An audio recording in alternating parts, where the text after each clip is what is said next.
Hello there, and welcome to the Bitcoin Takeover podcast.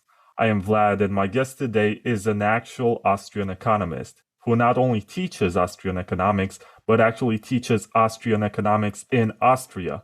And his name is Rahim Taghizadegan. I hope I pronounced that right. Taghizadegan. I can practice it to make it sound smoother.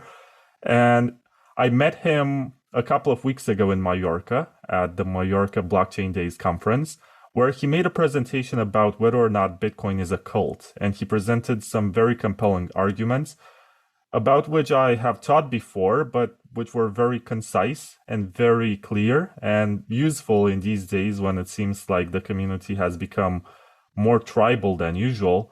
And it's useful to have this kind of dialogue, and I'm very happy to have you here, Rahim. Thanks a lot. It's a pleasure. So what should we talk about first? Let's get to the Austrian economics, because I feel like other podcasts cover this topic a lot, but I don't think that they get actual academics who teach Austrian economics in university to talk about this. Let me actually ask you a question. I was expecting you to jump in. So if somebody who hasn't heard of Austrian economics finds out about the term and needs a crash course in a few sentences, how would you describe it? I'd say it's a tradition in economics that's like the classical economics emerged out of a Scottish Enlightenment. It's a tradition of economics that emerged out of a late Austrian Enlightenment, out of a phase of cultural flourishing within a society in crisis. And it's a tradition that's still relevant for today. And I think it's quite unique in its interdisciplinary approach to understanding human action. And I doubt that anyone who's interested in Bitcoin hasn't heard about Austrian economics, because I think it's the tradition that best helps explain the emergent phenomenon of Bitcoin. And in particular is the economic theory that's strongest on monetary theory and everything concerning uncertainty and error and complex phenomena. Right. I did have Eric Voskill, who is a Miesian scholar, not formally taught to say so. He didn't go to university to learn it, but he did spend a lot of time reading about it. And at the time, this was back in 2020, he explained to me why stuff like stuck to flow is not axiomatic Miesian economics and is not Austrian at all.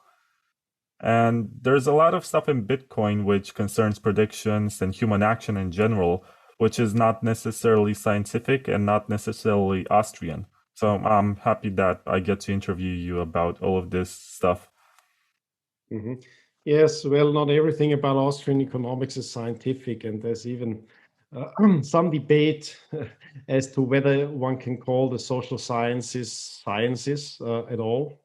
So I think it's certainly there's a discipline and systematic approach to understanding social sciences, and it started out as a value neutral approach, as a descriptive approach, but it's particularly hard in our world to remain value neutral, and I think no person is able and should be value neutral. So it's challenging at times to separate the methodology, which is a systematic way of understanding the world, and your own value judgments, which are very human. And I think there's a good reason to have quite strong reactions towards the world we're living in.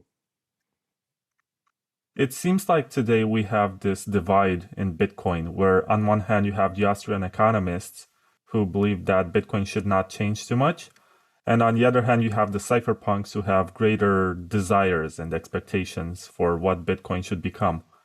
Where do you find yourself in this conversation? Do you believe that ossification is useful? Oh, I really dislike labels. I think they're part of tribalism. I don't think there's anything like Austrian economists as a group or a community. And I mean, certainly there are some things that unite people in methodology, but for most people, they are not this just seekers of truth, but of course we are holistic human beings with our values and preferences and interests and so on. So that's a complex mix. Now, within economics generally in society, you can take a descriptive approach, which means you try to figure out what's happening and you try to withhold judgment and first seek to understand. And then, of course, there's a normative approach where you think about better ways to do something.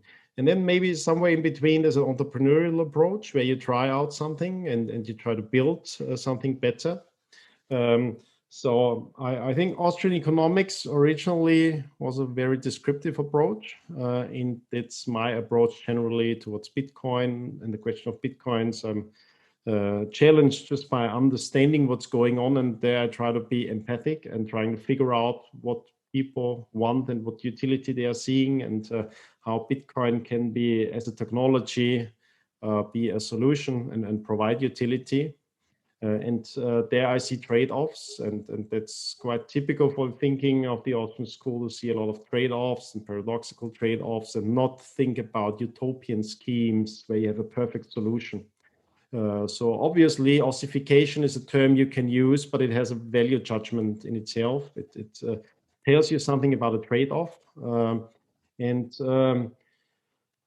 For myself, I've been watching the space for quite a long time. I first heard about, or stumbled upon Bitcoin in 2009 already. And of course, I missed the potential of it by being a bit too early. And I think since then, looking at it, I tend to come to the conclusion that a lot of the trade-offs that were discovered, not consciously chosen, but that were discovered, turned out to be good trade-offs, or where it made sense to have quite a slow pace of development. It made sense to focus on the resilience of the first layer and not on scalability at first, because you then try to be faster than the market. You try to anticipate a use that's not already there. So I think that that's one approach, just looking at it and seeing it grow and seeing the adoption grow. And that turns you a bit humble, because there's so many ways you could have thought about improving it. And even the cryptographers I talked to in late 2009 and then early 2010, most were skeptical about Bitcoin, because it's really hard to figure out in advance if the right trade-offs are taken, and it's something that you only learn over time. So generally, my approach is not to fight too much about like predictions about the future, but first try to understand what's happening. And it's a very different situation from trying to understand Bitcoin in 2009, because they only have the technology, more or less. There's very little adoption. So look at the technology, and it's much harder to understand. And now we have quite a track record and quite a time where you can understand a lot about human behavior and human action and real human beings using it for something, and bearing costs for it, and seeing challenges within it. So I think it's a totally different situation now, looking at it from afterwards.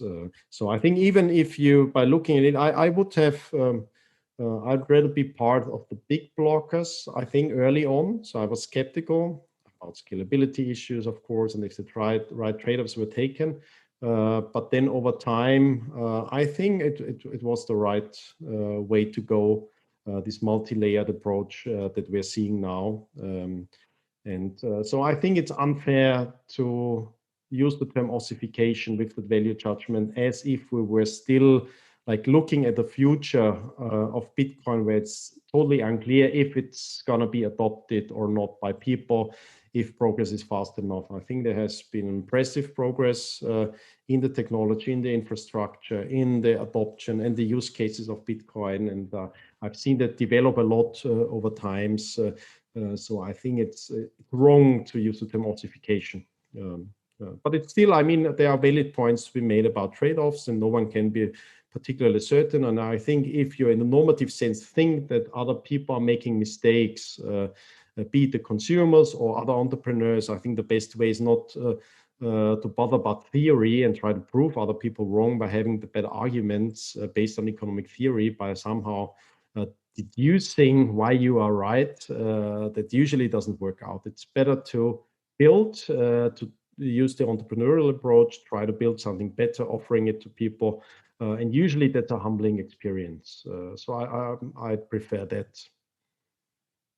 I very much appreciate the fact that you did not embrace any label and you provided nuance to your argument. But generally, when I think of Bitcoin, I think of sound money. And the only element from sound money that's missing from Bitcoin is fungibility, as it's rather easy technically to discriminate between two different sets of coins. You can say that this one has good origins and this one comes from dubious sources, and you're going to reject the reject the latter and accept the former. So generally, I think that we need some sort of privacy in order to achieve fungibility, and that's a very divisive topic, as some people want it and others appreciate the transparency of the open ledger. What's your take on this as an economist and as a technologist? Well, obviously, fungibility is an issue, but then again, 7 or 8 years ago, I would be absolutely convinced that fungibility is the major issue. And I would have predicted it to become a worse and worse issue unless a solution is found. And interestingly, it hasn't turned out to be such a huge issue for adoption.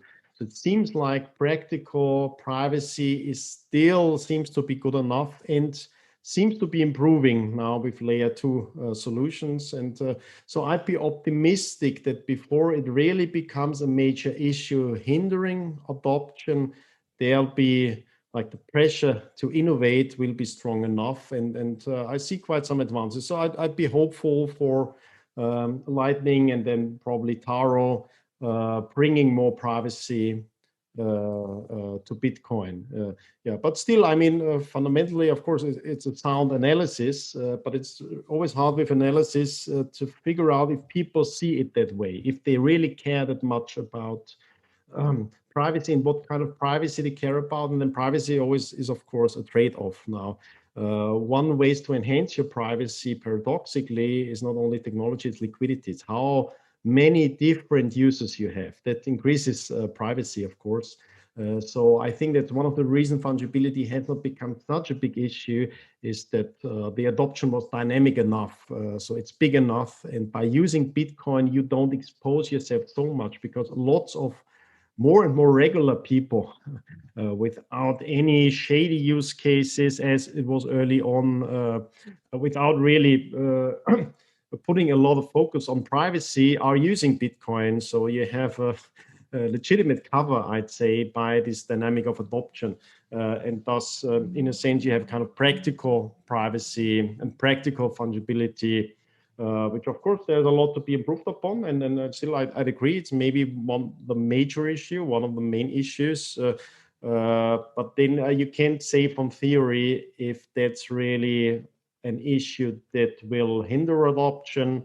And as you say, in most complex use cases, it's not only technology. It's not the solution is not only technology. It's like how people use it. And the context, of course, and how fast politics can keep up with developments and so on. So I tend to be more optimistic now than I was 7, 8 years ago, where I really thought Bitcoin may be stopped by the fungibility issue. So my predictions were more pessimistic 7, 8 years ago about the fungibility issue. I'm not sure if you're aware of this, but I had Peter Todd on a previous episode last month, and he presented a similar argument in which he explained that the fact that we have Lightning Network and the fact that we're going to have a larger scale adoption only means that privacy is going to get better, as you have a larger crowd in which you can hide. And this is ideal for privacy. But at the same time, we don't have the type of privacy which allows you to hide the amount that you're transacting. So at least on the base layer, it's still an open ledger, even if there's a lot of plausible deniability, which I guess you're trying to define. Yes, yes. But of course, it was always the trade-off that you have a transparent ledger. And it's only that the wallet doesn't reveal if you take care and if you don't have a link between the wallet and any physical entity, personal entity. So that's a trade-off of Bitcoin. And again, from the beginning, it was hard to predict if that's the good trade-off to take. I think I'm more optimistic now that it's a good trade-off to take, but of course, there's always the possibility that a new contender comes around with a better trade-off and better solution. But I think the longer Bitcoin develops, the stronger, of course, are the network effect, and the stronger is the infrastructure around it, people finding solutions, use cases, and this whole adoption issue of more people using is figuring out problems and seeking solutions if there really are problems people care about enough. Yeah, it's quite a delicate issue. I'm not sure if we are at the point where we should really have that privacy debate, but it seems like the longer we wait, the worse it gets. Today, to provide some context, I'm not sure when I'm going to post this, but today, as of August 9th, 2022, we have this situation with Tornado Cash, which is a mixing service for Ethereum. And and by they I mean the US federal institutions, went for it and they shut it down. And there was also some coordination by major companies that run the node validation infrastructure, which is Infura, and they blocked transactions coming from that specific mixing service. Ethereum has some centralization issues, which are not as clear and easy to use in Bitcoin. But at the same time, it was interesting that the approach that some community members have used was to take money which was mixed from Tornado Cash and airdrop it on the addresses of celebrities, of well-known figures in the space like, I don't know, Brian Armstrong from Coinbase or whatever. So basically, by proxy, through this transaction, everybody became a criminal who's going to be under investigation, including late-night host Jimmy Fallon, and a lot of other people who are right now owners of tainted coins, and they're gonna have to deal with this. And Ethereum by design has no UTXOs, so it's not like they can dispose of those specific coins. The fact that they received in their static address an amount means that the entire amount that they own in that static address is now tainted, which is pretty insane. I'm not sure if in the case of Bitcoin people would do the same, but then again, they haven't come for Wasabi Wallet or Samurai or Join Market or whatever, possibly also because they're more decentralized than in the case of Tornado Cash. But still, we are in the middle of a privacy war, to call it so, and the fight for fungibility is only going to get more intense. Yes, but no, I wouldn't say so. We've always been in a privacy war, and it was never sure who's going to win in the end. It's always the bottom-up process of innovation versus the top-down process of the state trying to use the creative powers of people against the people.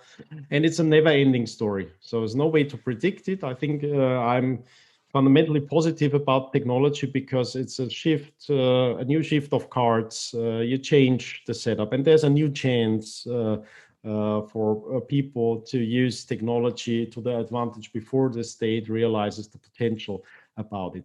I'm not a fan of theoretical debates about normative issues. And my experience is it's basically impossible to convince people with better arguments about the value of privacy. And it's something that's been frustrating for most people on the internet. How little people care about privacy. It's a lot. It's usually it's how convenient the tool is, and people are very ready to sacrifice privacy.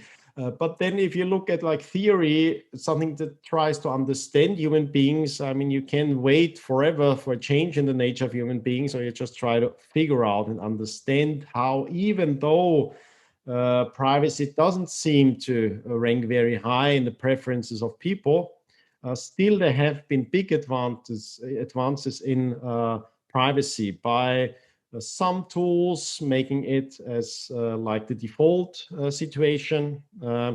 And then, of course, very different preferences. In some places, people care more about privacy, or particular people care about more about privacy, and they care so much that they make up for other people who care less. So it's minorities that care a lot, and still relevant for tools. So I think the better way is first to try to understand the issues and not just remain frustrated. And I don't see like it's becoming worse.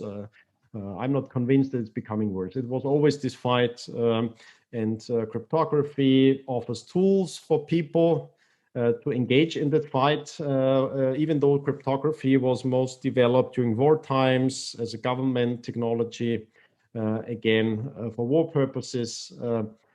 Still, I don't see any reason why now we should be more pessimistic about this outcome. It's a quite interesting situation right now, but again, early on, I would have predicted that the regulatory push would be much stronger. And by looking at the incentives, I mean, we need to just keep up with the time and figure out why it didn't turn out the way every rational observer would have expected it to be. I would have expected the US to be the first big capable government to push against Bitcoin, but it was the Chinese in the end who got rid more or less of the mining and their exchanges and so on. I would have predicted otherwise, or would have seemed it more likely that Bitcoin would be a challenge to the dollar. Didn't bear out this way. So it seems like that wasn't an obvious take you could take from theory.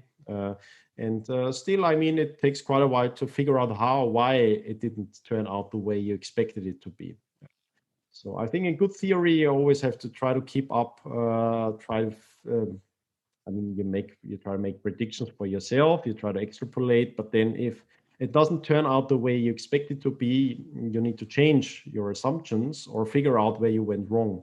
And what's quite interesting is that there are incentives, that it's not obvious that I think over time, Bitcoin has become better for dollar assets than for non-dollar assets. And one of the reasons I think is that there was more entrepreneurship in the US, and entrepreneurs were able to capture a part of the value offered by Bitcoin and keep it within the US realm or the reach of the empire. So that brought quite a lot of tax money as well into the coffers of government. And of course, it's neutral. It's something neutral, but still, it's not obvious that by going after Bitcoin, the US government would really win. The Chinese government, for a while, they watched, they try to control it.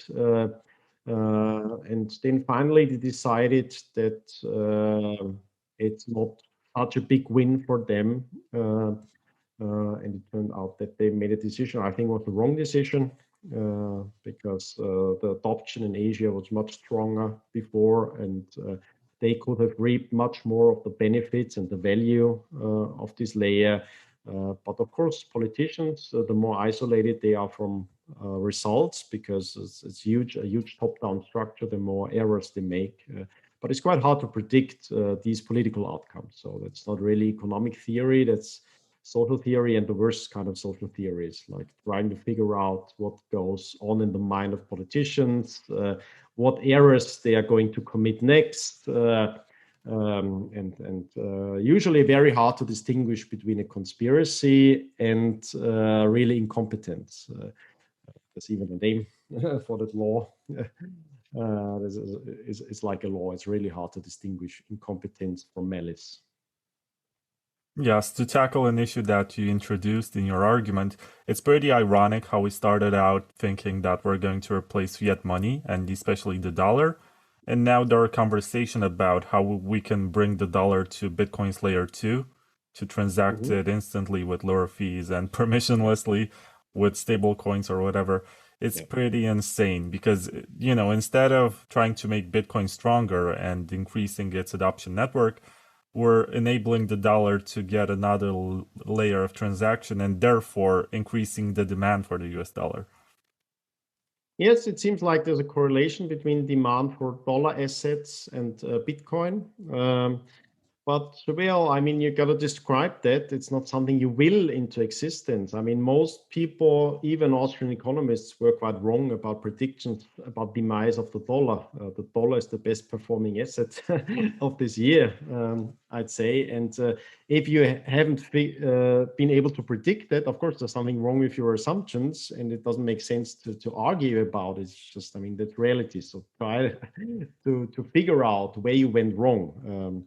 Of course, everything can be manipulated and a big conspiracy against your assumptions, but that's usually not the best way to explain something. So, of course, I'd expect the dollar to become strong in times of uncertainty until it's no longer the world currency. But it's a political or historical process, and those are the hardest to predict in the timing. That can be very sudden.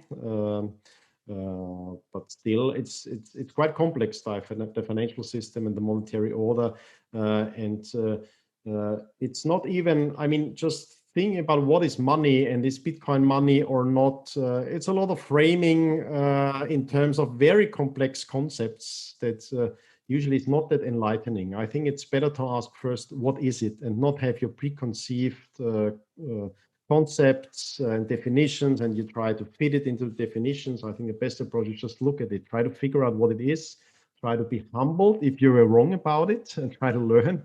And there are a lot of academic economists. So, I mean, they haven't changed a single bit. They would have told you in 2009 it's all bullshit, and they still tell you, oh, it's just a bubble, and they just repeat and they don't change. But the world around them is changing, and it's really hard to take someone serious who is unwilling to change when the world is changing, and unwilling to reflect upon reality and try to come to a grasp and understand reality, and wants to will something into existence. So I don't understand it, thus it can't be.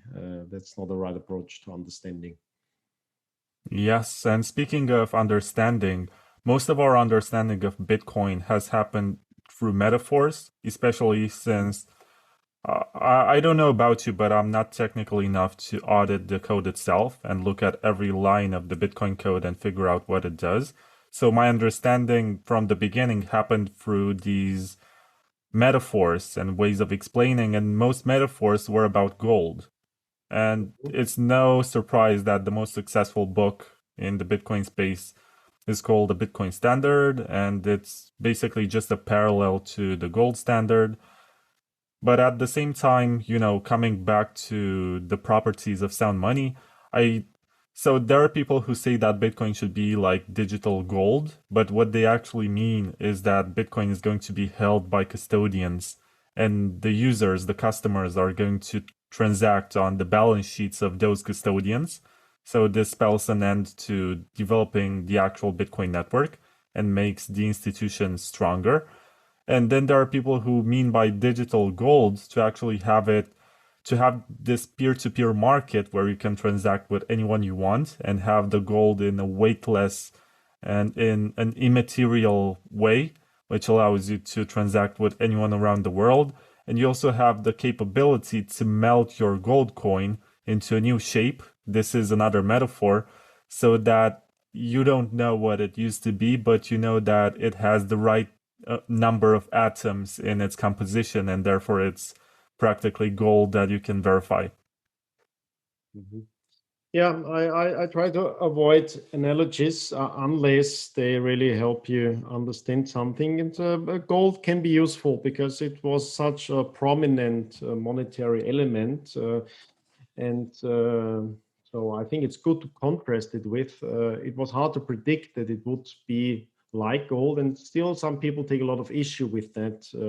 But it turned out to be, even though Satoshi Nakamoto talked about peer-to-peer cash, most people thought he meant that it should be a better payment layer. But of course, cash is a lot of things, and one, it's a bearer instrument, and you can tell what's the more important use case, because most people don't understand the terms. They're using something for a problem they have. So even without understanding economic theory, you still make economic decisions.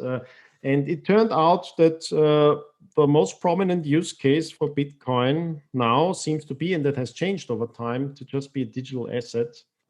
And it may even be a risk on digital asset, which is worrying and frustrating in a sense to some people.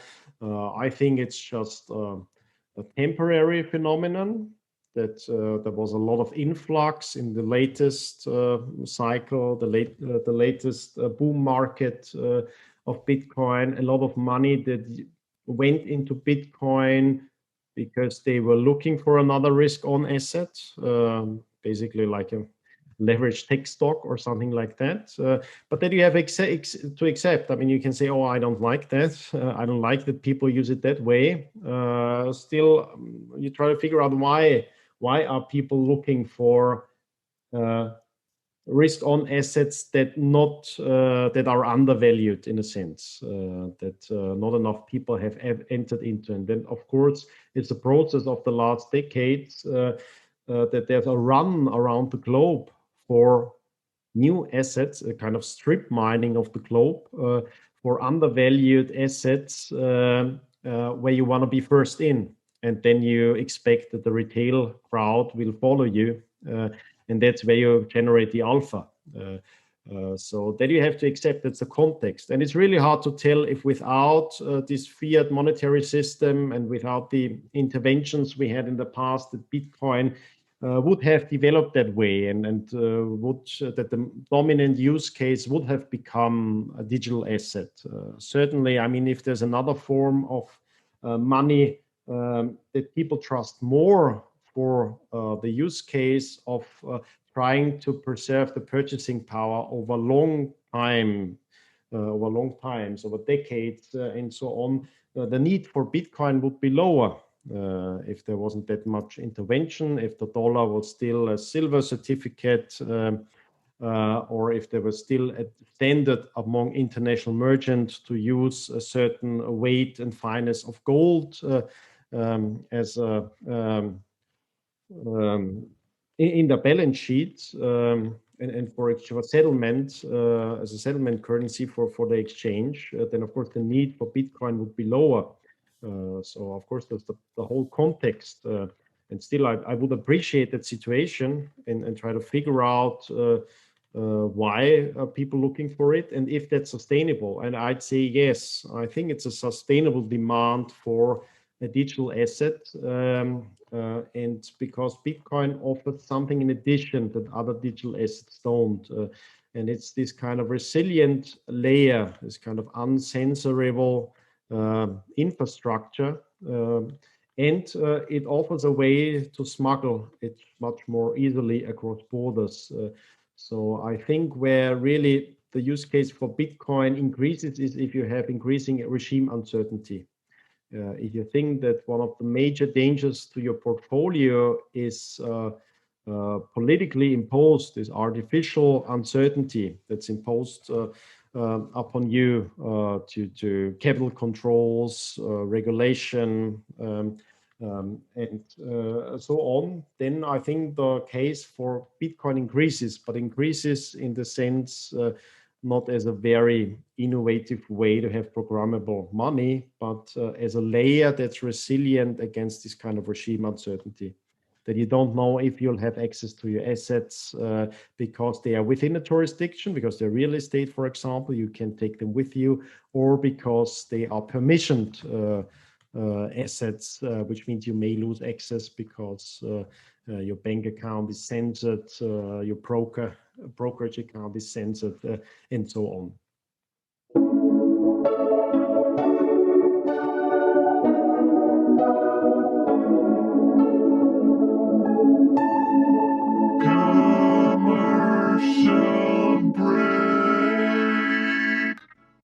After Mt. Gox collapsed, that was really the precipice of me saying, right, this has to change. We need a totally transparent exchanging system and base it on gold instead of fiat.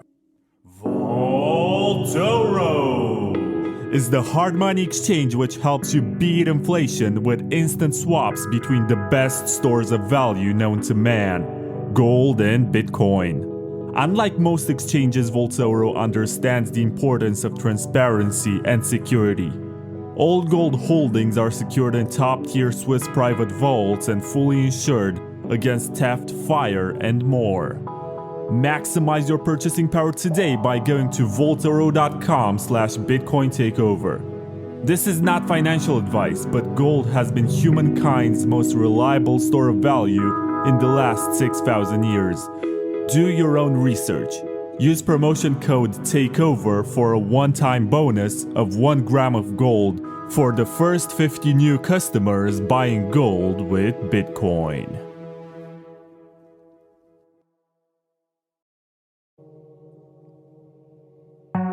Are you concerned that your friends, neighbors, or KYC exchange might know how much Bitcoin you own? It is time to take your financial privacy seriously with Wasabi Wallet, a free and open source wallet solution which makes use of mega coin joins to mix your coins with those of hundreds of other strangers. Thanks to the groundbreaking Wabi Sabi engine, your coins get divided in smaller, untraceable units, which grant you great anonymity for both hodling and spending. Download Wasabi Wallet 2.0 today at wasabiwallet.io and take advantage of the mega coin joins. It's free and it's open source, so don't trust, verify.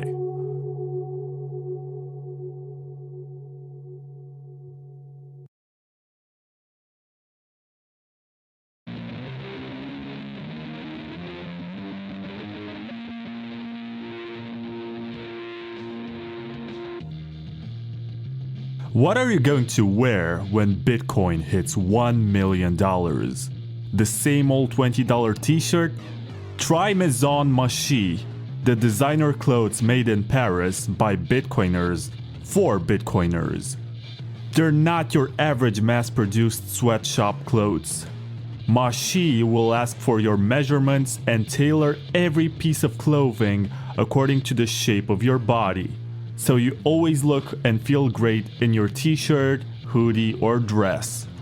It's all made in France by real artisans who also happen to be Bitcoiners, which is why Maison Machi only accepts Bitcoin as payment for their clothes. Get a Maison Machi t-shirt or hoodie today. It might even help you find a girlfriend.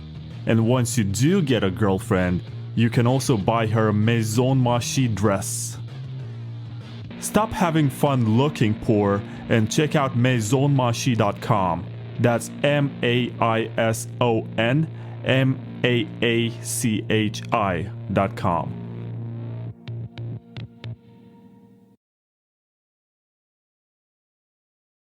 Yes, and about what you said, I think I started this journey thinking that Bitcoin is an interesting addition to the financial markets, and it's a useful instrument to make nation states stay more accountable. I think this was my point of view when I first started. And then I was like, no, Bitcoin, as I started learning about it, I became obsessively optimistic. And I started saying, no, Bitcoin is going to be that one world currency and everything is going to be divided against your Bitcoin. You know, there's that meme, infinity divided by 21 million. And whatever, we're going to reach this standard. And now I got to the point where I figured out, so even if you only have the Bitcoin network, which is the only monetary system of the world, you can still issue tokens on Bitcoin and governments can still do fiat money on a Bitcoin layer. Mm-hmm. So technically, this can be perpetuated, you know, for the rest of humankind's existence. Because it's technically possible. And there's this saying that a new fool is born every day. And fiat money, even if it becomes culturally unfashionable for a while, you know, one generation is enough to forget the lessons of the past, just like we see with communism in some countries today. And they're going to embrace something which sounds utopian and good and suits their short-term needs. And we're going to end up with another situation like this. But then again, I'm pretty sure that other currencies, and nation states will never give up on their power to issue national currencies. That's not something that sounds, that makes sense to them. They want to have control. That's what they are all about, and that's what they have always been about. For as long as we're going to have nation states, they're going to have their sovereign currencies, or they're going to form federations and have their own currency. I'm not sure if the EU is a confederation or a federation. I don't think they know either, but they still have a unified currency. And I don't see this going away, but I see Bitcoin as this instrument which holds them accountable. It's basically telling them, unless you do less money printing and you debase everyone's currency to a lesser extent, this is going to get more traction and you're going to get screwed. So you have to really consider that this is an alternative that people have. And the more they know about it, the more in danger you are. So you better be careful and handle the treasury with wisdom. Otherwise, you're going to burn the system to the ground and it's going to get replaced by something else. That's my understanding of Bitcoin currently. Yes, I think, 10 years ago, it was inconceivable. I thought it was absolutely minimal, the chance that Bitcoin would be a contender against currencies like dollar. And still, it's not obvious to me that it's now a contender. I think it's a contender for assets, in particular treasuries. Once the propping up of these assets doesn't work out anymore, and I think we're going into a time where it's becoming more and more challenges, in particular in the European Union, where the ECB is trying very hard to artificially prop up the Southern European treasuries, while still having a tapering, and I think it will turn out that it was impossible to achieve what they're trying to achieve. And it has become more likely that Bitcoin could convince more people and in a sense prove itself to be an alternative against assets that are propped up by the state, in particular when trust goes down. And we've seen that the dollar has been weaponized and politicized in the recent geopolitical turmoil. It's not obvious yet that international companies or countries in a large scale would use Bitcoin instead of their own national currencies. But I think it's more likely that Bitcoin takes a part of dollar settlements than yuan would take part of settlements, or ruble would take part of settlements, because there's these trust issues. Of course, the Chinese don't trust Western governments, but it's not obvious that China trusts Russia more and Russia trusts China more, in a sense that companies, which still, need to sustain themselves in the long run and have a kind of liquidity management, would do well by accepting national currencies instead of dollar, because dollar is still a global currency. So it gives you a kind of protection against the uncertainty of the future. You can't know right now what kind of assets you'll need, what kind of supplies you need in the next few years. So it's better to hold on to a balance that will enable you to remain liquid solvent as a company. And that's why, as an international company, you still need dollars. I think if this trust issue emerges and you still figure out how to produce value across those now separated axes, I think Bitcoin may become a serious contender for international settlements if there are trust issues, because it's a neutral form of money, and in particular, it's a neutral settlement layer, and that's usually overlooked. The dollar, it's not only banknotes. It's a tiny segment. It's basically irrelevant nowadays. It's a settlement layer, and it's a trust layer.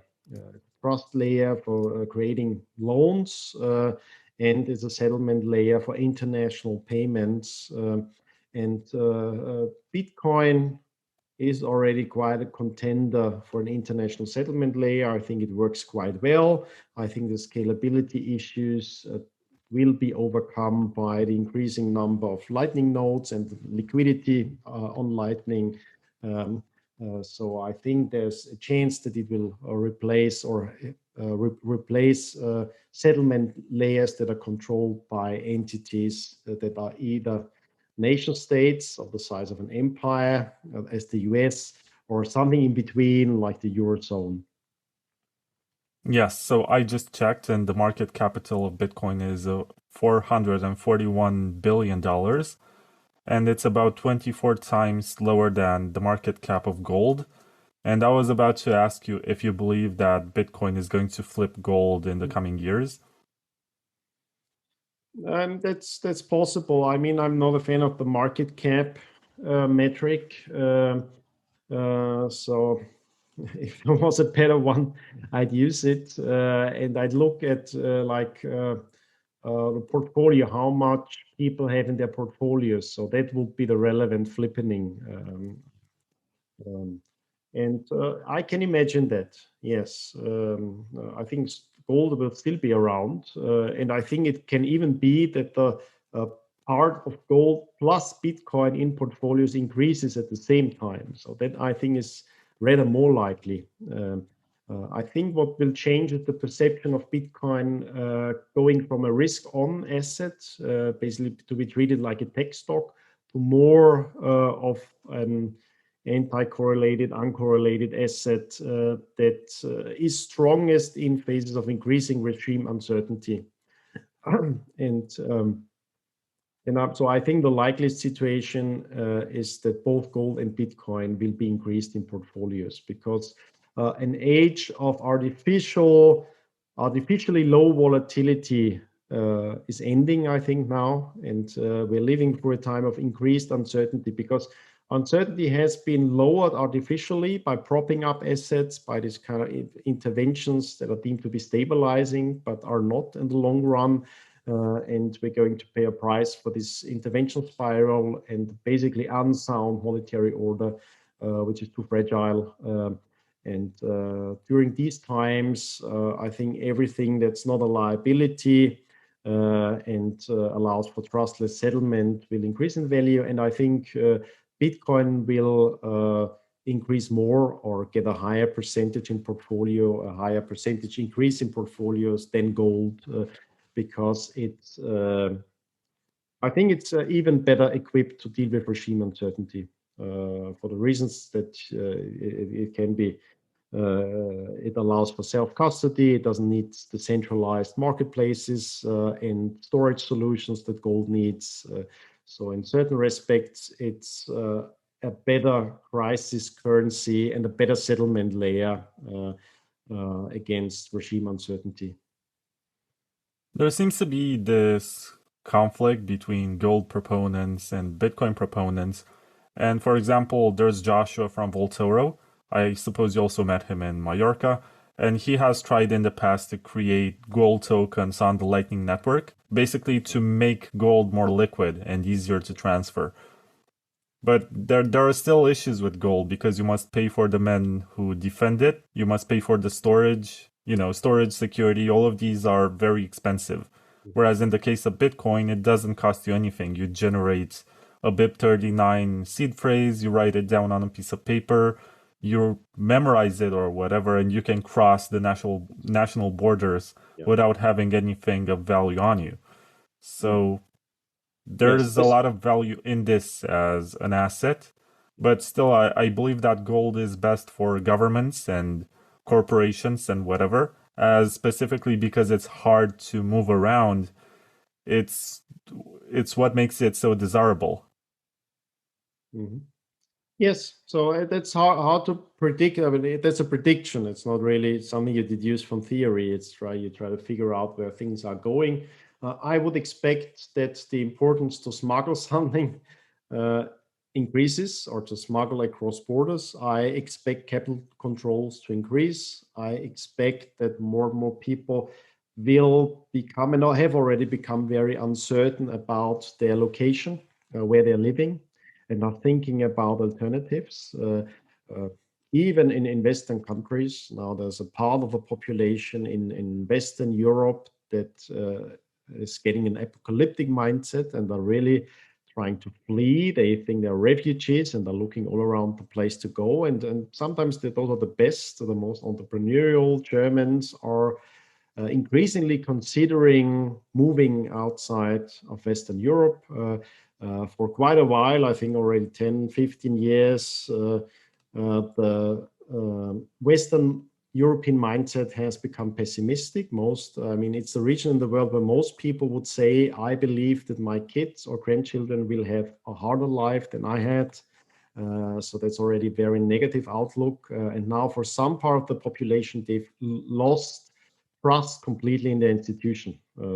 Maybe a few years ago, they still thought that they are living in the best institutional setup, something that's an example for the world. And now I'd say 10 to 20% of the population lost trust completely and either perceived their institutions as corrupted or run by evil people and are thinking about plan B, an option to be elsewhere. And I'm not judging that. I'm just describing as it is. I don't think it's right to think that those are fools. I think it's better to try to understand that there's a lot of uncertainty and increased uncertainty. And thus, this kind of mobility and mobility of capital and savings becomes more important. And we've seen with once you lose trust and then you speak out against your government and maybe you even start a kind of resistance, going out to the streets and so on. We've seen how censoring financial assets has been used to target people, of course, who are troublemakers or perceived as troublemakers, but still, of course, that has an impact on people. So they realize that they thought their savings were basically the challenge to save was just to not spend enough, but now they're realizing, oh no, the challenge is much harder. It's to keep your savings safe from government encroachment. And that's a lesson our grandparents or those who've grown up in Western Europe had learned the hard way, or the grandparents, and now it's a lesson again that's maybe refreshed and learned again. So that's where I think Bitcoin is stronger than gold in that sense.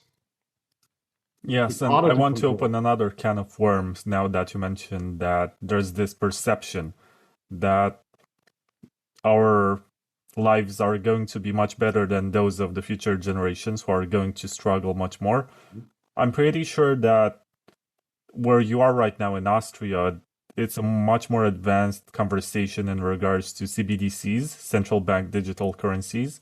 And this is basically another step towards having more control over the money and the way that in which it's being spent. And the fact that cash is becoming a lot harder to find. And I know that the European Central Bank, for example, has withdrawn the 500 euro note to make it harder to transfer amounts of cash. They're trying to discourage it. And I've heard examples of places around Europe where you have cash in your pocket, but you're not able to make any payments. It happened to me in Sweden when I was an exchange student there. I had cash which I withdrew from the ATM, and I went to pay my rent and nobody wanted to take my money. It was very strange, almost as if I was some sort of black market smuggler or whatever. Yeah. And, it's not getting any better for financial freedom. Yes. And the fact that the conversation about CBDCs is so optimistic in parts of Europe, that's worrying. And maybe that cynically we can perceive this as being good for Bitcoin, as more people are going to turn towards it as a way to protect themselves against financial surveillance. But for the average person, it's a lot worse. And I don't think they're gonna find it easy to get into Bitcoin. And if they do, it's gonna be institutional and just as easy to censor. Well, CBDCs are presented as an alternative to Bitcoin, and that's completely wrong, of course. And it's partly real misunderstanding, but it's partly a rationalization. I don't see a very optimistic debate of CBDCs. There's not much of a debate, I'd say. And most people have a hard time to grasp the issue because most people misunderstand cash as a payment technology. And of course, it seems outdated. Like gold seems to be a barbaric relict. But cash is something else entirely. It's a permissionless bearer instrument, and it wouldn't be able to emerge nowadays. It would be outlawed immediately. So it's a remainder, it's an anachronistic remainder. So CBDCs would be good for Bitcoin. They would, if they are really replacing cash, and I expect that slowly cash will be replaced by. But the fight between if it's a CBDC or if it's just bank money, that's the real fight that's going on. I'm not entirely convinced that it'll be a CBDC. It's a question how good are the banks in lobbying and pushing for their interest. It's a fight between the central bank and the banking system about over the control of money creation. And CBDCs would be great for helicopter money, but that again is an issue between the control of the central bank in money production versus the banking system. And Bitcoin has no role in that. It's an alternative to both. And in particular, once cash disappears more and is replaced either by digital bank money or CBDC, the case for Bitcoin increases and it gets stronger because there's a vacuum to be filled. And there's still in the richer European societies, there's quite an attachment to cash. People can really explain why. Some would argue it's privacy.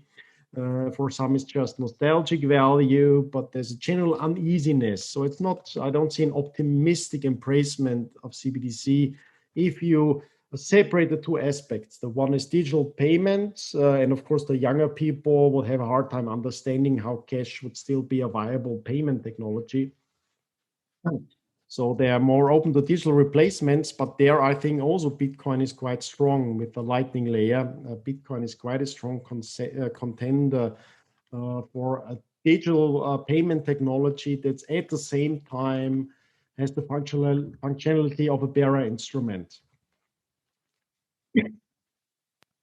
Yeah, it's a nuanced debate.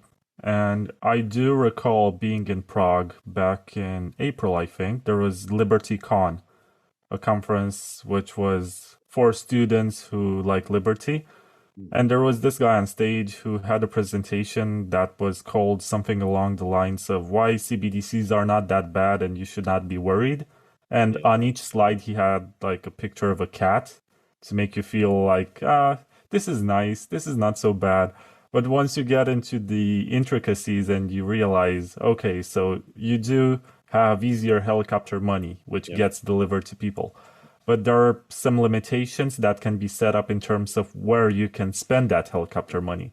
And that's where it gets shady, as even if the intentions are excellent at heart, and it prevents, for example, like social security recipients to not buy drugs with that money, which sounds very noble. You're like, yeah, we want them to buy food and pay rent, and that's it. But when you go into the questions of where can they buy food, and that's where it can get very corporate and it can become very corrupt in regards to which retail chains can actually accept that kind of money and where it can be spent. And you get contracts between private entities and the state and the central banks. And that's where you're going to have cartels established between economic actors that want to basically destroy their competition. It can become very Orwellian very fast. Yes. No, it's obviously, I agree. CBDC is a dystopian scheme, but I'm not pessimistic in the sense that I'm convinced that we have to passively await this dystopian scheme. It will increase the pressure as well. And I see quite some reluctance within parts and welfare parts of, in particular, German-speaking countries. You still have quite a tendency for gold savings. So some of the largest demands for gold as a savings technology is within the German-speaking market. They also have shown now a strong growth in Bitcoin adoption. And yeah, so I think the increasing pressure with increased capital controls, increased dystopian schemes of controlling the way you spend money, will lead to counterreactions.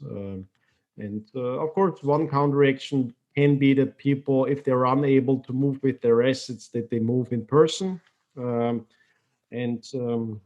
would see that in a neutral way that opens up new possibilities. I certainly believe that we have surpassed peak wealth in Western Europe. So I think the perception is true that for people who live in Western Europe and just go along and don't start to take matters in their hands and have some individual responsibility, life will be worse in the future. It will be a regression to the mean, more or less. But I have high hopes for the creativity and the resourcefulness of Europeans in niches within Europe and outside of Europe. I think Bitcoin is a very important part of helping people find alternatives to the dystopian schemes. And so I think the importance increases. I think there are reasons for some slight realistic optimism, which doesn't mean that in the medium term or short term things may get much worse before they get better again. I appreciate your optimism. When I was in Austria a couple of months ago, I became quite pessimistic and I realized that the dystopian future is not so far away, specifically because I was at the Vienna airport.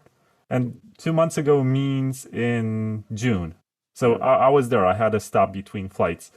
And I realized that there were people around the corner at the airport telling you to put your mask on to cover your nose.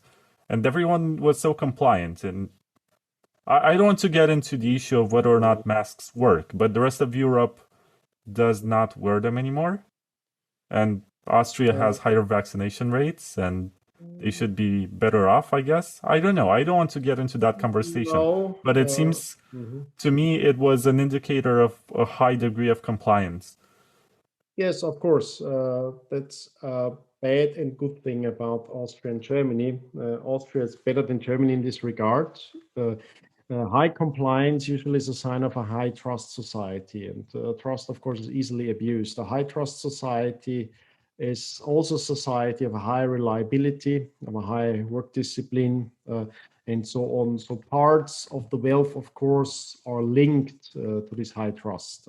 I think this high trust is consumed and it's abused. Of course, there are negative parts of that, so it's not for everyone the right thing. I'm quite happy that I'm not in Germany. I would have left Germany long ago because Austria is a bit more, it's like between Italy and Germany in a sense culturally. So a bit lower trust, but still above average, a bit lower compliance, but still above average. And there, of course, is two very different Austrias. Austria is one big metropolis, that's Vienna, a very urban city, but nowadays not, I'd say, so much a commercial hub and scientific hub, but basically a hub of money production and administration. And then there's the countryside, and the rest of Austria is much more rural than Germany, for example, and there are very different mentalities. So, of course, I was unhappy about the management of the pandemic. In certain ways, it could have been worse. I was not that affected. Some things were really bad, but then I predicted that the pressure would be strong enough to repeal the worst things, and I was right. So this optimism played out. Austria was one of the few countries to institute a government mandate for vaccines, but then they couldn't push it through, and they repealed the law. There are counteractions, and nowadays you don't have to wear a mask at the airport anymore. And most people, if they are not, if there's not a general rule that you should do it, don't do it. So you can see it's imposed. It's not imposed by violence that much because it's a high trust society. So people will usually want to have a rule figure out what everyone else is doing and comply.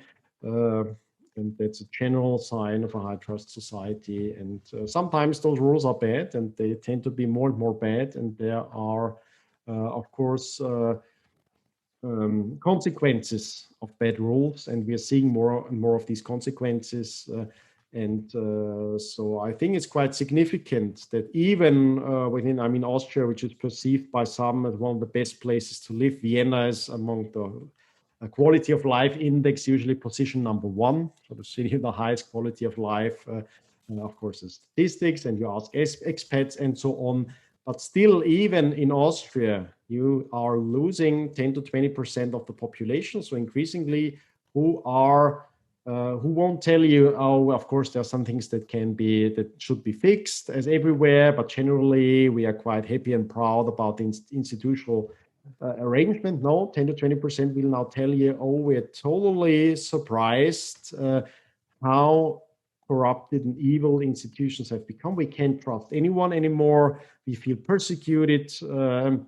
And of course, it's a minority, but this kind of polarization, which we see everywhere, is a sign, of course, of things breaking up, and that will have consequences.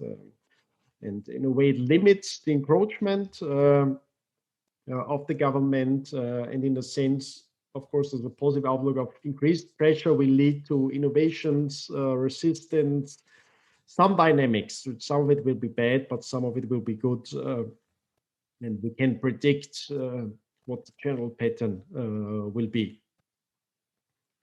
I don't want to make the listeners any more depressed about the situation. So the one topic that we have to discuss, as it was the subject of your presentation from the conference where we met, concerns whether or not we are in a cult. But before that, I just want to have this short break in which I'm going to ask you to turn around and look at the bookshelf that you have and recommend to the listeners 3 books that you have in your library. No, that's I can't do it. That's just I mean, I could do it potentially. I have a huge library here, and it's just one room. So that's a room I do the recording, and that's literature behind me. So I would recommend out of that bookshelf, I'd recommend probably Goethe, Faust II. So that's just literature here, but it's a tiny proportion of the library. It's a huge library here. It's, I think, the largest library in Austrian economics at one place. I got an inheritance of one of the Hayek students, who was Roland Bader. He amassed a huge library. So there's a lot of physical books, and nowadays the digital library is even larger than that. So I usually have a hard time recommending books. I've myself written more than a dozen books. And for me, it's odd to recommend a book because like my reading list is always like 100 books or something that I go through. I read a lot. I read very, very quickly. Yeah, the library is many 10,000s of books, 20, 30,000 books are concentrated here. So if I have to recommend a book about the Austrian school, probably I'd go for Human Action by Ludwig von Mises as one of the most systematic and important treatises of that tradition. Then if I recommend books, usually I recommend them based on the person that I'm talking to and the interests of the person I'm talking to. And I would not overrate books too much. So it's not for everyone crucial to read. I don't think there's something superior in just reading. And in a sense, I now mostly use digital media. I'm still reading a lot, but I usually, even if I have a physical book, I have it scanned and read it on a device. I'm quite mobile, and I work a lot with the texts that I'm reading. I'm annotating them, and so of course I adopt to the technology, since the screens have become better, and I wouldn't go back to reading paper books. There is this dilemma from, I think it's from H.G. Wells's The Time Machine, where at the end of the story, he goes back to the society which he discovered and rescued, the main character. I don't recall exactly the name, but he fights the Morlocks, and then he goes back and he only takes a few books. And there's this ending in a cliffhanger, like, which books did he take? Like, they're not sure because he has a huge library. But it's almost as if you're asking yourself, if you're going to start the civilization from scratch and you're going to provide lessons to people who have not been exposed to any kind of learning of any kind, what kind of books would you take? It doesn't matter. I mean, you take a book as burning material, basically. I mean, it's like you go to the island, after the apocalypse, it doesn't matter. One book is not enough. Most of knowledge is not explicit knowledge, it's implicit knowledge within people. And that's really relevant knowledge. Books only cover a very small segment of the knowledge. That was Hayek's insight, basically, how a society is an extended knowledge order, and not through the books. The books are one tiny part. Most of books are bullshit. So a huge part is very tiny significant within the books that are produced. And it's just one small layer of knowledge. I love the tradition. It's like a big conversation over millennia between people who try to figure out what it all means and how it's all related and so on. And so I'm still a big fan of the medium, but I would not overrate it. And certainly if you start anew after an apocalypse, other things are more important. And then I think that's the incorporated practical knowledge. I mean, even in Austrian economics, sometimes we use the analogy of Robinson Crusoe. And obviously, it's the capital he has with him. It's in his mind. So he doesn't start from zero, and he wouldn't be able to do it from a book. He is able to survive because he has brought a lot of invisible capital with him, and it's his experiences and general the operating system he already has in place. And then really important is the catalectic exchange. That's the largest part of wealth creation, is cooperating with other people. And if books help you, that's great. And it's also very subjective. I mean, for many people, probably it'll be some kind of religious text, which gives you a moral basis to start society anew. So I'd recommend something that gives you a long-term perspective, that gives you kind of moral grounding, that is favorable towards cooperation. And that's what's really important for survival in the long run. I think you provided the perfect introduction, as you mentioned religious texts, and the topic that we're supposed to debate right now concerns whether or not we are in a cult. What is your general take on it? Like, you find people who are very like-minded, they have trust in each other's opinions. They got to a point where they don't need to verify the information itself. They trust the source and they act upon their trust. So it's really interesting how this movement, which started with this very demanding dicton of don't trust, verify, ended up relying so much on trust. And even among developers, you find trust systems, and basically they look at who came up with the code, and they can be more drastic with newcomers, but if there's a veteran who wrote a certain line of code, they're not going to audit it with the same standards. Yes, trust is underrated. Trust is very important, and it would be a big misunderstanding to think that Bitcoin is a trustless solution because trust is bad. Therefore, we have to replace it with verification or technology. No, we unfortunately have to replace trust because trust has been abused, and trust can't be trusted anymore. And it's quite a complicated process that happened there. Bitcoin is, in a sense, a technological solution to a problem. And the problem is that big because trust is so important. And if you can't count on trust, then, of course, there are issues. And in particular for cooperation, because cooperation needs a certain layer of trust. And it has always been the case that you can replace some interpersonal trust, which means you cooperate with foreigners because there are institutional technologies more or less helping you. And that's great because they increase the amount of cooperation that's possible by limiting the necessary trust for cooperation. And that's what Bitcoin does.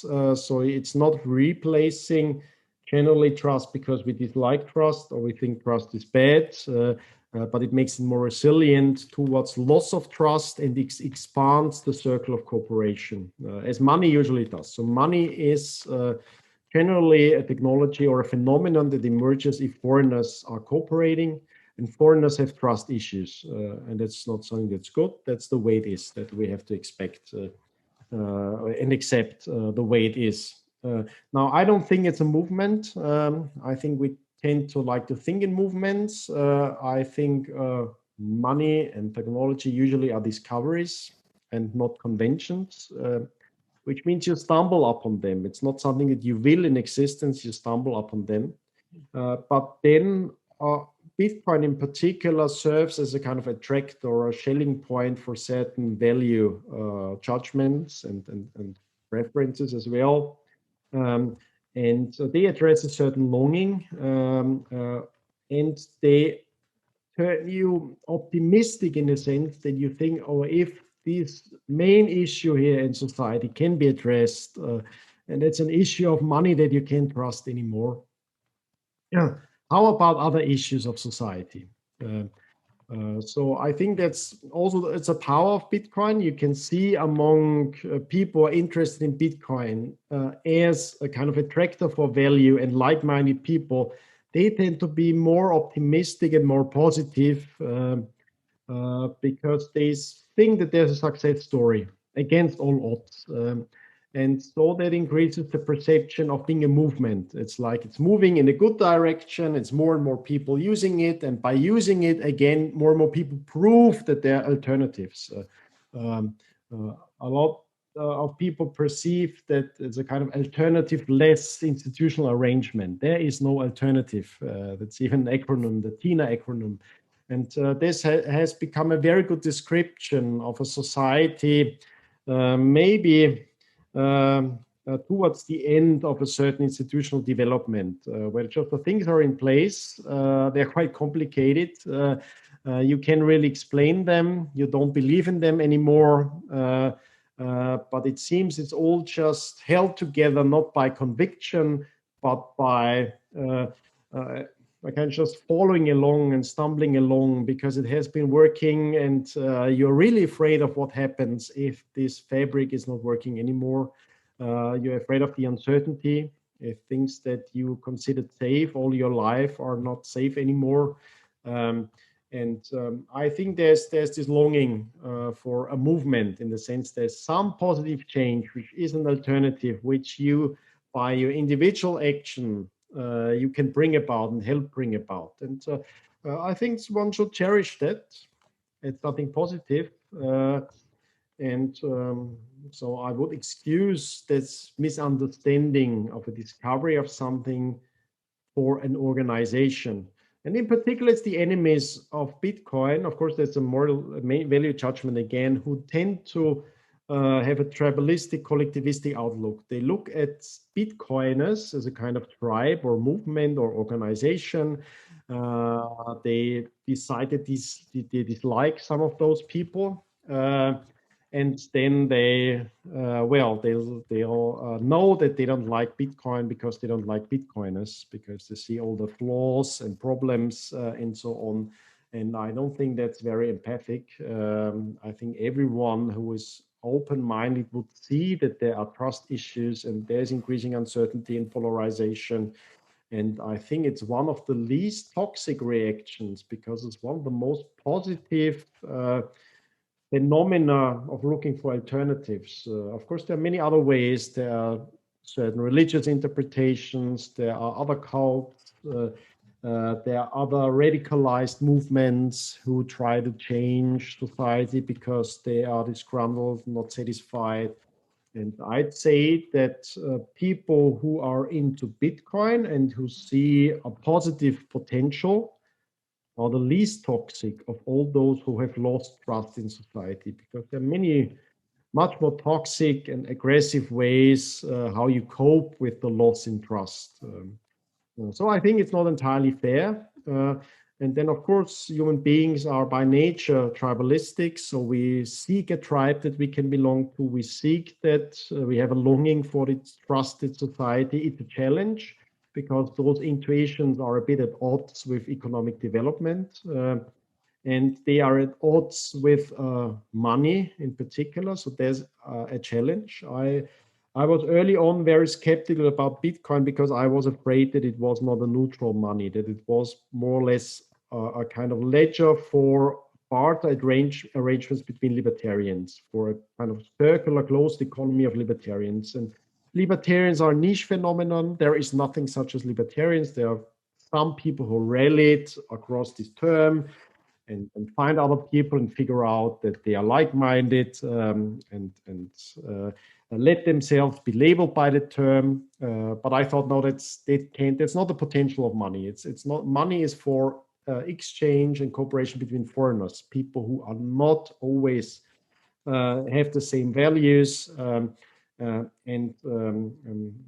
still believe that, but I believe that Bitcoin can be both. It can be a technology and a more neutral form of money, which doesn't care about your values.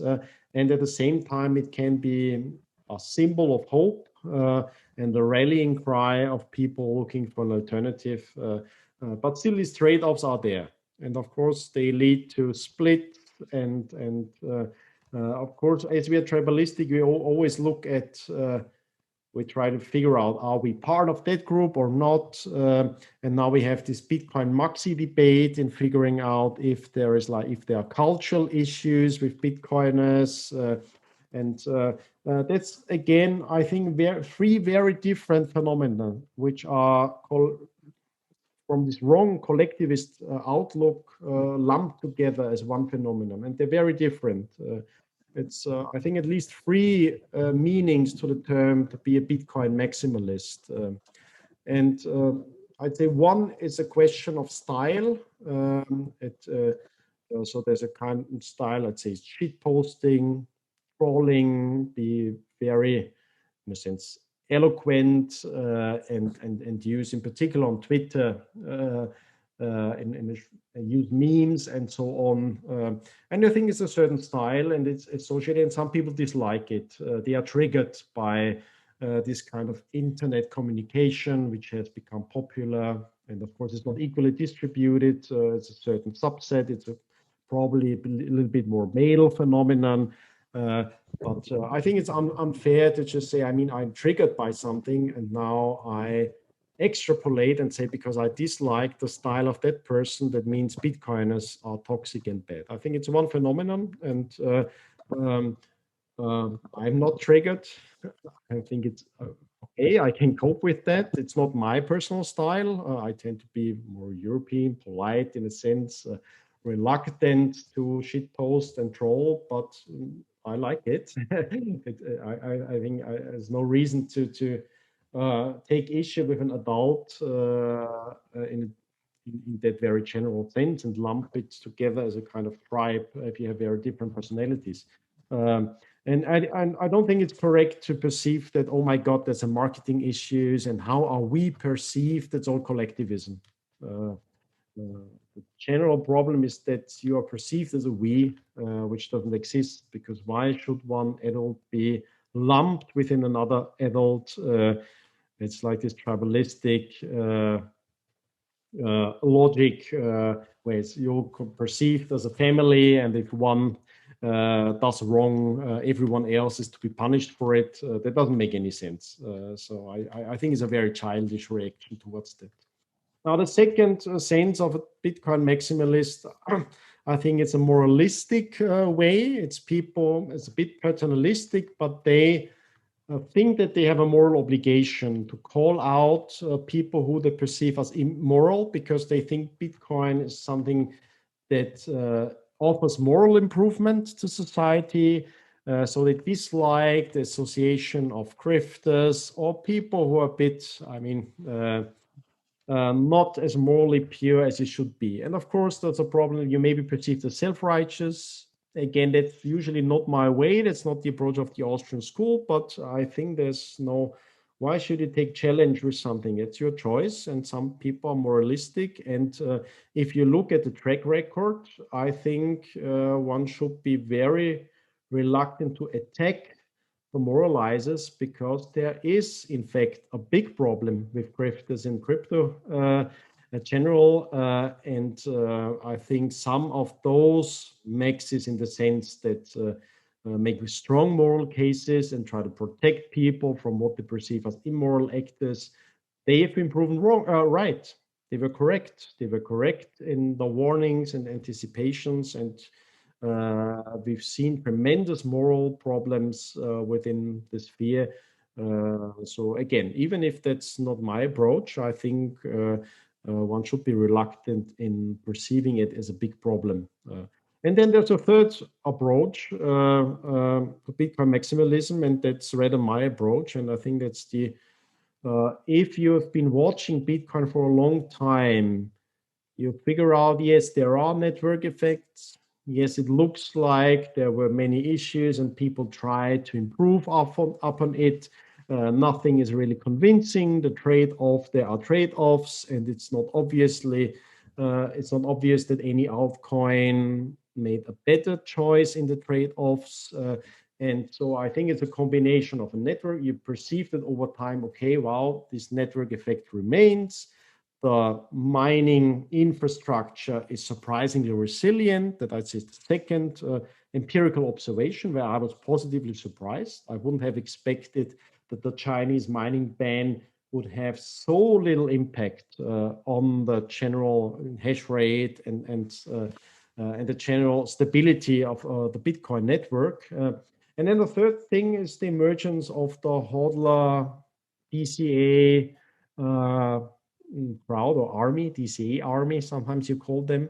And it's something, you can take challenge with that, but still you have to describe it and observe it and say, wow, it seems to be that more and more people are perceiving Bitcoin not as a risk-on asset, but as something that over time you accumulate and you think it's a long-term strategy, and you're very reluctant to sell.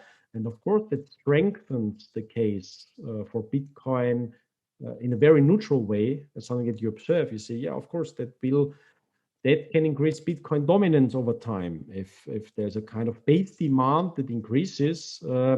And I think that's another very different sense of Bitcoin maximalism, is seeing like that the promise of the altcoin sphere and so on has to be discounted after this experience. Doesn't mean that every project will fail and will be a scam, but you're more reluctant to take the big promises because you see, well, lots of things have been tried, and you can see an emergence, a discovery more or less of the resilience and network effects and so on of Bitcoin. Yeah, that's a very, very different personality, very different meaning. And I think it's totally incorrect to lump it all together. So this personal style, the moralistic arguing, and this kind of descriptive observation of increasing Bitcoin dominance or relevance. Yeah, generally, so I don't define maximalism in these terms. When I think about it, I ask the question, what is it trying to maximize? And it can be a maximization of what Bitcoin already is, and that's what I guess you described, or it can be a maximization of what it can be.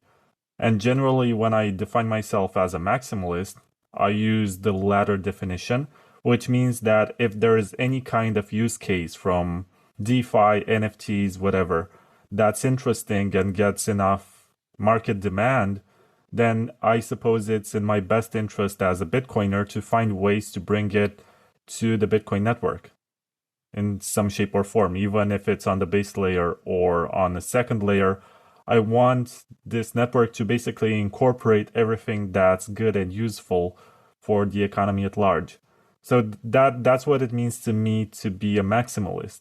There's another side of maximalism which defines maximalism as denying that there's anything useful outside of what Bitcoin already is and calling everything else a scam. But I disagree in this regard. I'm pretty sure that what we define right now as the crypto market is the extended Bitcoin experimentation market. And there are lots of projects that some of them started out as nothing else but basic forks of BTC, and they just played with parameters. But in time, they developed some new technologies. They looked at cypherpunk literature and figured out different use cases. And to me, maximalism means bringing these use cases to the most secure, most robust, most resilient, and most predictable network of them all, as everything else is just a market for experimentation. So that's my Yes. understanding of maximalism. Yeah, I mean, you don't get to define the terms. So there's perception, and some see it as a positive, other as a negative term. And you take issue yourself. Now you take issue with, I'd say, the moralistic case. Those people who call everything a scam, that's the second, I think, meaning that I had in mind. It's the moralistic approach. And I think I will try to explaining this approach, not saying that it's the right one, but trying to explain it. It's basically heuristic. And it's paternalistic. You try to tell the potential new retail adopter, if you know nothing about it, the likelihood is very great that it's a scam. If it's not Bitcoin, the heuristic tells you, as someone who is new to the space, consider everything a scam but Bitcoin. I would have a hard time saying that that's in a sense a moral case, but I understand it. And in particular, after the experience of this year, again, it has been validated in a certain sense that this heuristic has helped some people, and there is a lot of bad incentives in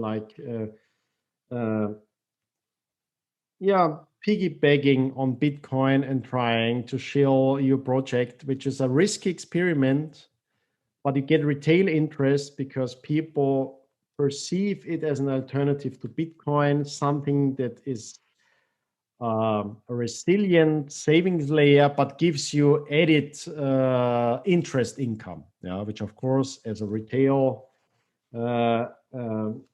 hoarder or someone who tries to preserve his purchasing power, would say, yes, I can have something like Bitcoin, but it gives me 6%, 10% interest. Great, I'll take that.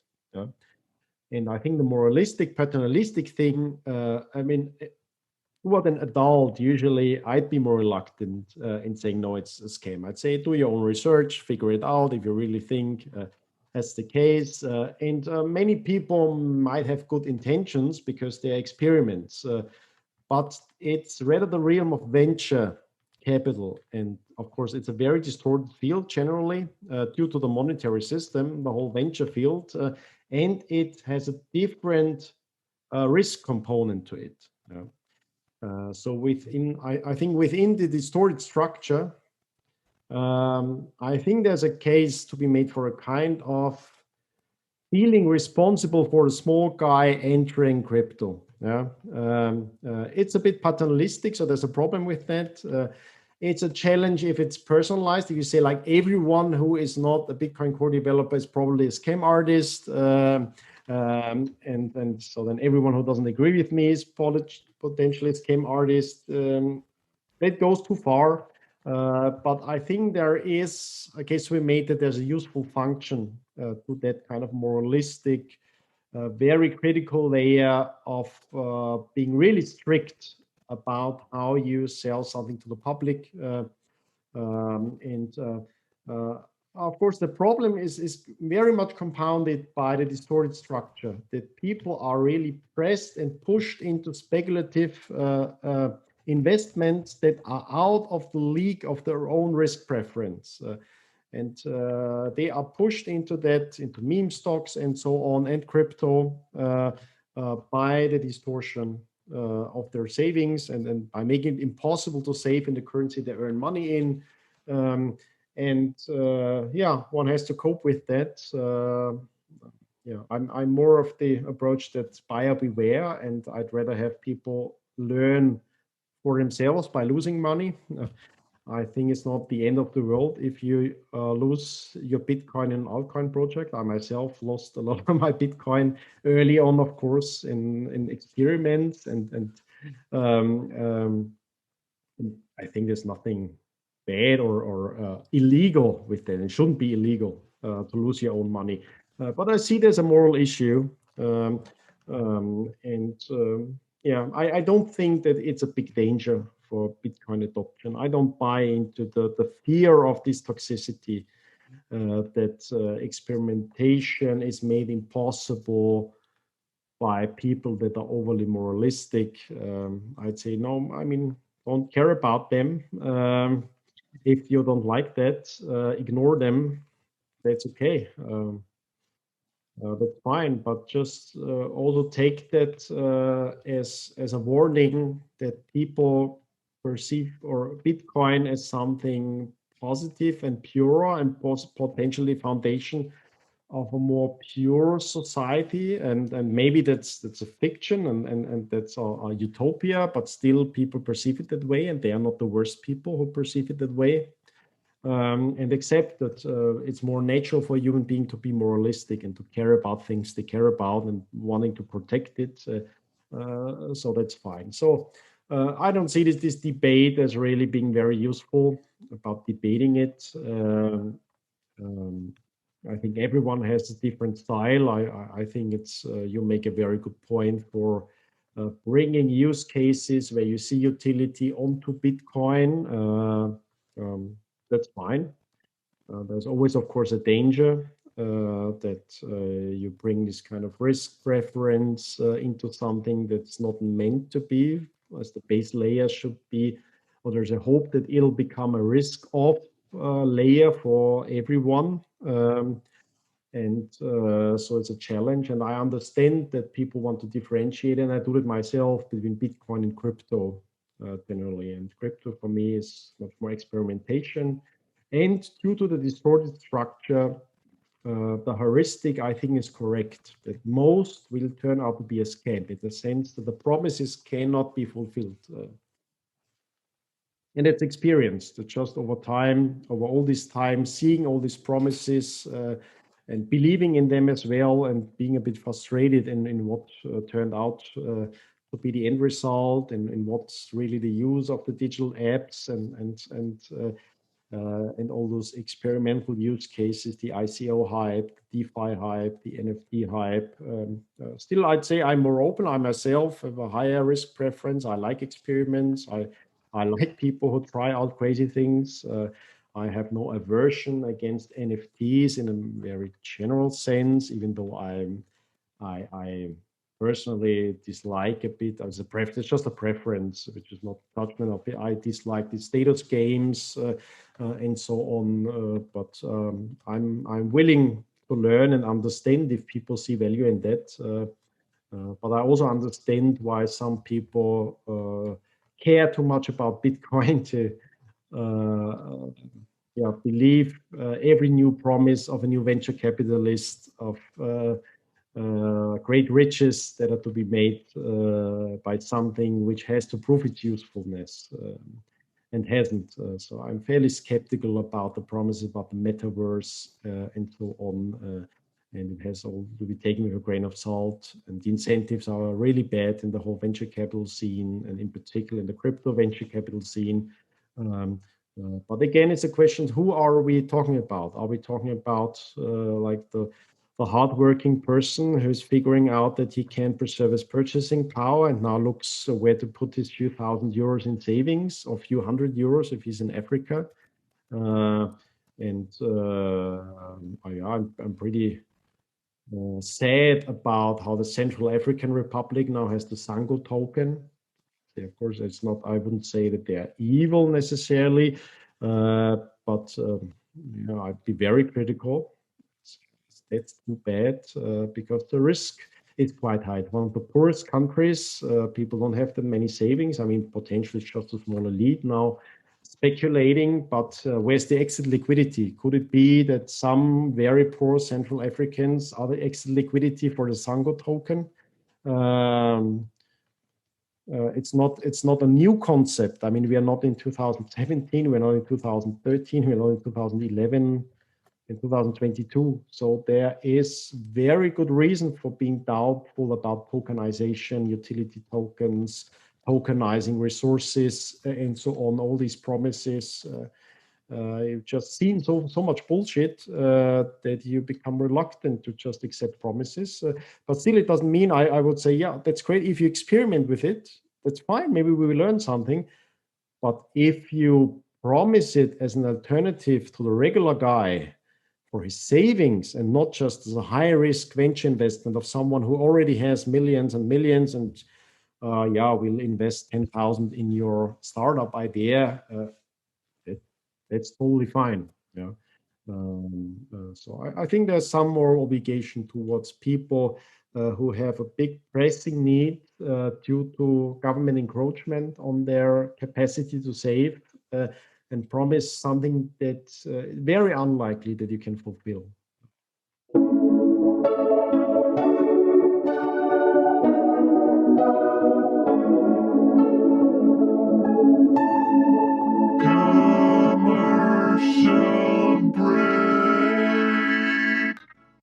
After Mt. Gox collapsed, that was really the precipice of me saying, right, this has to change. We need a totally transparent exchanging system and base it on gold instead of fiat.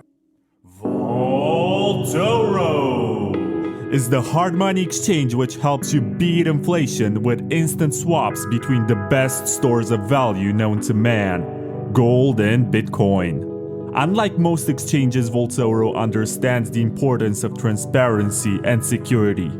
All gold holdings are secured in top-tier Swiss private vaults and fully insured against theft, fire, and more. Maximize your purchasing power today by going to vaultoro.com/Bitcoin takeover.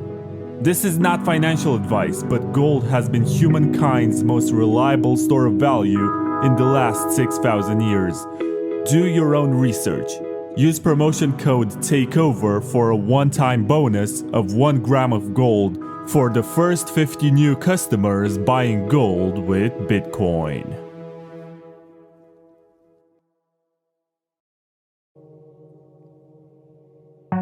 Are you concerned that your friends, neighbors, or KYC exchange might know how much Bitcoin you own? It is time to take your financial privacy seriously with Wasabi Wallet, a free and open source wallet solution which makes use of mega coin joins to mix your coins with those of hundreds of other strangers.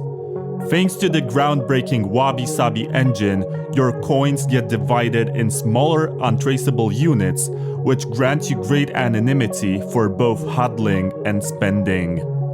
Download Wasabi Wallet 2.0 today at wasabiwallet.io and take advantage of the mega coin joins.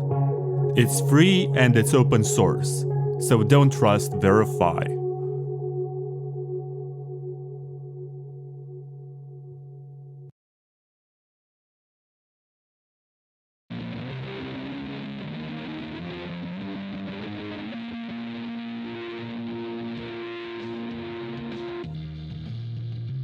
What are you going to wear when Bitcoin hits $1 million? The same old $20 t-shirt? Try Maison Machi, the designer clothes made in Paris by Bitcoiners for Bitcoiners. They're not your average mass-produced sweatshop clothes. Machi will ask for your measurements and tailor every piece of clothing according to the shape of your body, so you always look and feel great in your t-shirt, hoodie, or dress.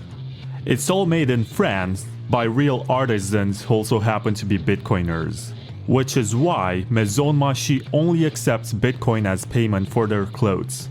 Get a Maison Machi t-shirt or hoodie today. It might even help you find a girlfriend. And once you do get a girlfriend, you can also buy her a Maison Machi dress. Stop having fun looking poor and check out maisonmachi.com. That's MAISON MAACHI.com.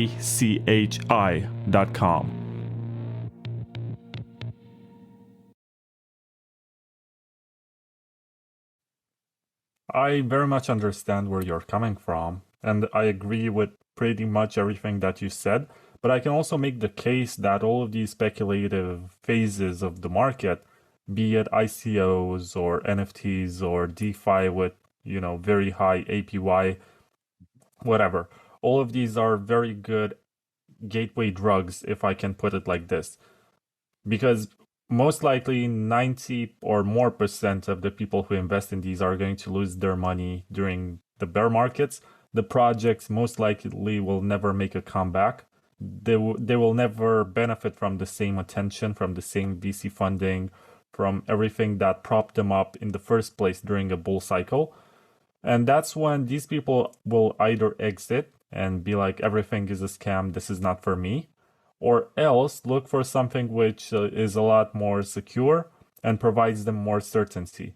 And that's when they discover Bitcoin, and that's when it clicks to them. It makes sense. They have that eureka moment. They say, this is what I have been actually looking for, but I didn't know about it because this other project had better marketing, and it got to me. And there isn't much that we can do. And of course, we're gonna receive lots of insults while we try to prevent people from investing in this kind of stuff. But it's after they actually realize that we were right, that they start looking into this project more seriously. Or the other option is that they rage quit. They say, this is not for me. And that's fine, I guess, even though I'm pretty sure that they're missing out on the sovereignty part, on being able to take your money outside of the country without any kind of risk for confiscation. And that's what we should promote more, as opposed to, models like stock to flow or the rainbow chart or whatever, where we say by the year 2030, we're gonna see 1 million price per one Bitcoin, and $1 million, I mean. And that's something that we should all believe in. I can understand the value of these as self-fulfilling prophecies, where people act in a way that makes them happen, as opposed to them being actual predictors of anything. But it's more likely that they don't turn out to be that way. And that's what the most dangerous part is, where you attract someone with very sound arguments regarding financial sovereignty, then you enchant them with these promises of fabulous gains, and the gains don't come. They don't happen. People sell their houses, they take mortgages, they sell their cars, they take debt in fiat terms, as in a bank loan, to buy more BTC, and then they realize that their expectations are not fulfilled and they still have to pay something to survive. So usually there's a lot of bad advice that comes even from this inner circle of maximalists who tell you to sell your chair to buy more Bitcoin. But, it's still better advice on the long term, or it has been historically, than telling you to invest in NXT, which was the next big thing before Ethereum. And it seems like Ethereum is going to get always there's another Ethereum which is going to replace it. It's going to be interesting to see if 2.0 has any degree of success or it leads to more forks, but there is only one Bitcoin. Yeah, I agree to that. I mean, everyone has to make his own judgment. I mean, if you look at the details, I doubt that you can really say you're working on gateway drugs. The whole analogy is a bit difficult. I mean, Dan Held mentioned that to me on Twitter, like that people come for the speculation and they stay for the sound money. I'm not entirely sure that that's correct. I think it's not a natural longing of people generally for speculation. It's they are pushed into speculation and they mistake it for saving. So as really there is a kind of danger to that it's not a gateway drug to a sounder approach to money. it's just a way for gambling, and it's gambling with very bad incentives. Yeah, my camera died. Don't worry. Mhm. So go on. You said very bad incentives, but you stopped mid-sentence. Yeah, because I mean, it was possible to make a stop, and I just saw you disappear. I mean, gambling usually has bad incentives, like the bank wins in any case, and there it's even worse. As you really have the issue where you ride along with a wrong perception and a politically propped up wrong perception of what saving is. And you ride along a very bad kind of business model is where you use retail as exit liquidity. So I'd be doubtful about that, even though I was very positive about ICOs generally. Of course, I see a need for ways to raise money for experimental companies, but I realized over time it didn't work out as promised. And I think fundamentally there was something wrong about it. It was not the right solution, and it was pushed by regulatory arbitrage in a way which didn't fulfill the potential. So very little has come out of those experiments, and I think a lot of value has been destroyed. And there's not enough value created for these experiments. I mean, most experiments, of course, go wrong, but yeah, I think after the experiences we had in the last decade and more, one should be skeptical about this kind of retail speculation and see this is a challenge, an issue, and it will lead to regulatory pressure. And then it's not obvious that it's a new technology helping people, but basically you hide behind technology as a layer better grift because it becomes complicated, because you can use regulatory arbitrage, you can do things because you add unnecessary technological complexity to it to obfuscate what you're doing if that's the only value produced, then there is an issue with that. Yeah, still, I'm glad that we had the experiments and that we could learn from that. So I would never have proposed to forbid someone from starting an ICO. I think we can learn from that and not just replay it again. And it seems a lot of the NFTs are basically ICOs again, another form of the ICO bubble for many projects, just a way to raise money. And you raise money in a way by obfuscating the real risk to retail savers that are led into speculation, and you make use of that. And there's, let's say, an issue with that. And the same issues in crowdfunding, even without crypto. I think crowdfunding is problematic, and where also the regulatory framework has led it to be worse than it would have emerged on the market. And where you basically have secondary loans, which are served last, where you increase the risk for the retail investor. And you have either a kind of affinity scam where you play upon the community crowdfunding something, and it's always a kind of you play or it works because people misjudge the risk. That's a challenge. So I think it's better. Part of the market cooperation should be a good fit between preferences. So you need to bring together the people with matching preferences or adverse preferences. If that's not the case, you'll have distortions. You have business cycle-like distortions, which look like bubbles afterwards, and they are made possible, of course, by the fiat distortions. But of course also by entrepreneurs running along the wave and making use of these distortions for their own good.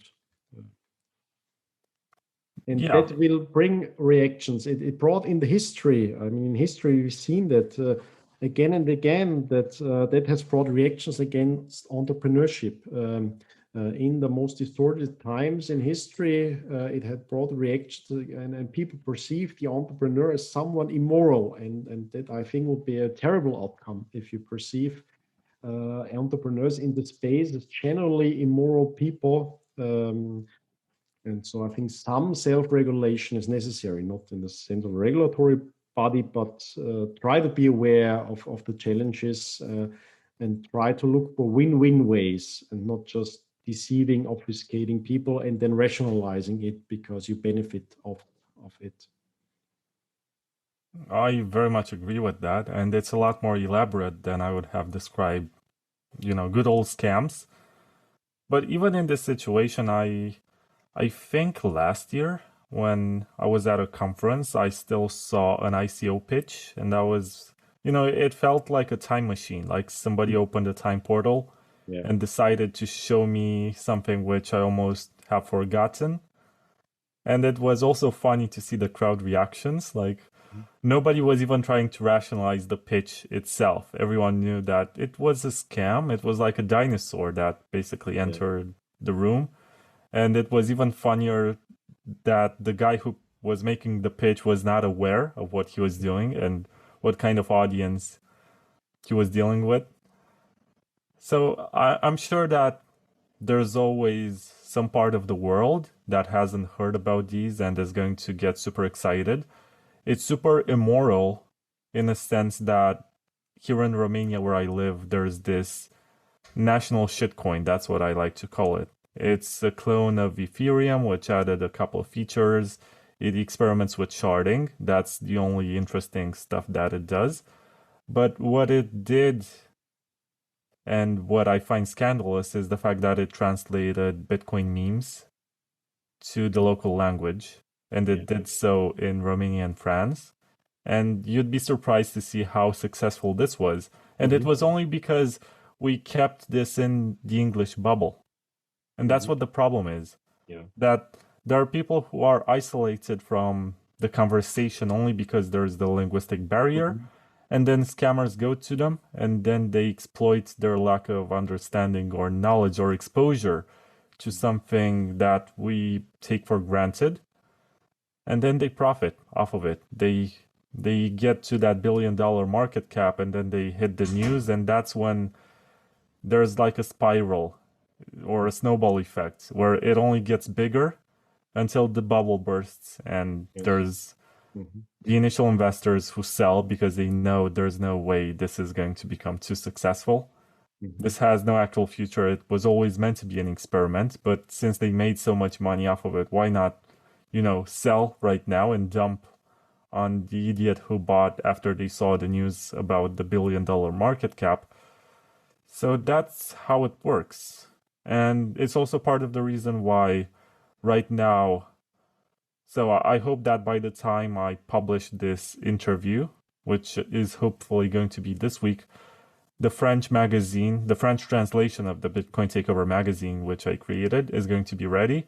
And in late August of 2020, it's going to be distributed at the Surf and Bitcoin conference in France. And I'm pretty sure that the people who receive it don't actually need the information that's contained inside of it. But I hope that they're going to recommend it to newbies, to normies, to everyone who needs to learn how this works, but don't have the linguistic means to learn. And I also count on African countries that speak French. I think there's a huge barrier there.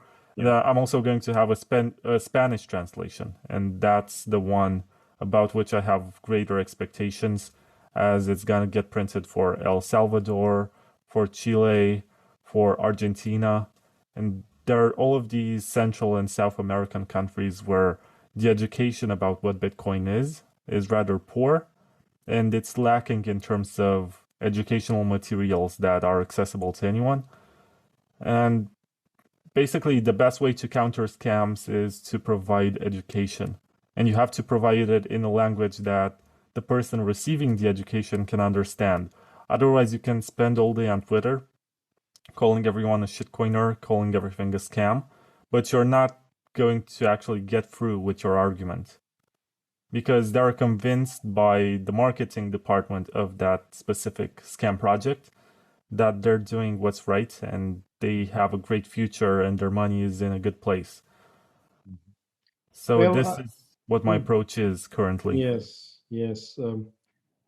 Generally, arguing and debating is overrated. So I mean, it's a very important critical method of trying to understand the world around us. But most people are not, don't have the leisure to really understand what's going on. They have the interests and they try to rationalize their interests and what they are seeking for. So generally, I think it's not really the case that crypto itself is immoral, or the crypto entrepreneurs are more immoral than others. It's the framework, the distortion around it. And it's a part of the investment market, and the investment market is basically a big scam. So I'm saying that as an economist, and I do investment consulting, and I see that the incentives are really bad, and it's been known for a long time. Of course, most newsletters in the investment field are scammy and very problematic. And it's the whole distorted structure that even if you try hard, I mean, you need to make your living as an economist as well, or as a coder or someone who's interested in blockchain and experiments with it, and then you realize that there are certain ways to make money, and if you can raise money for an interesting experiment, it's better than not raising money for an interesting experiment, in particular in challenging times like these. So I think there's more on this structural trying to understand. So it's not so much a lack of knowledge, I'd say, and it's not so much a moral problem. It's an institutional problem. I don't think you can solve it by arguing, and also not even by calling out people, even though I understand, but it's the general structure that people are pushed into bad decisions by bad institutional structure. And yeah, that's the issue. Crypto generally is perceived as part of the investment market, and it is. That's the main issue. And why is it the main issue? Because saving is underrated. How important it is to cope with the fundamental problem of uncertainty over your lifetime, and the fact that we age and our capacity to generate income will go down over time, and that's pretty certain. And so it's a universal human need and longing, and if it's made harder, still, as this human nature will push for something and look for substitute ways to find a way refuge from these challenges. So I'd be skeptical about the knowledge part. That people make wrong decisions because they don't know better. I think they make decisions based on their interests and context, and then they seek knowledge to rationalize what they are doing, and rationalize their decisions afterwards.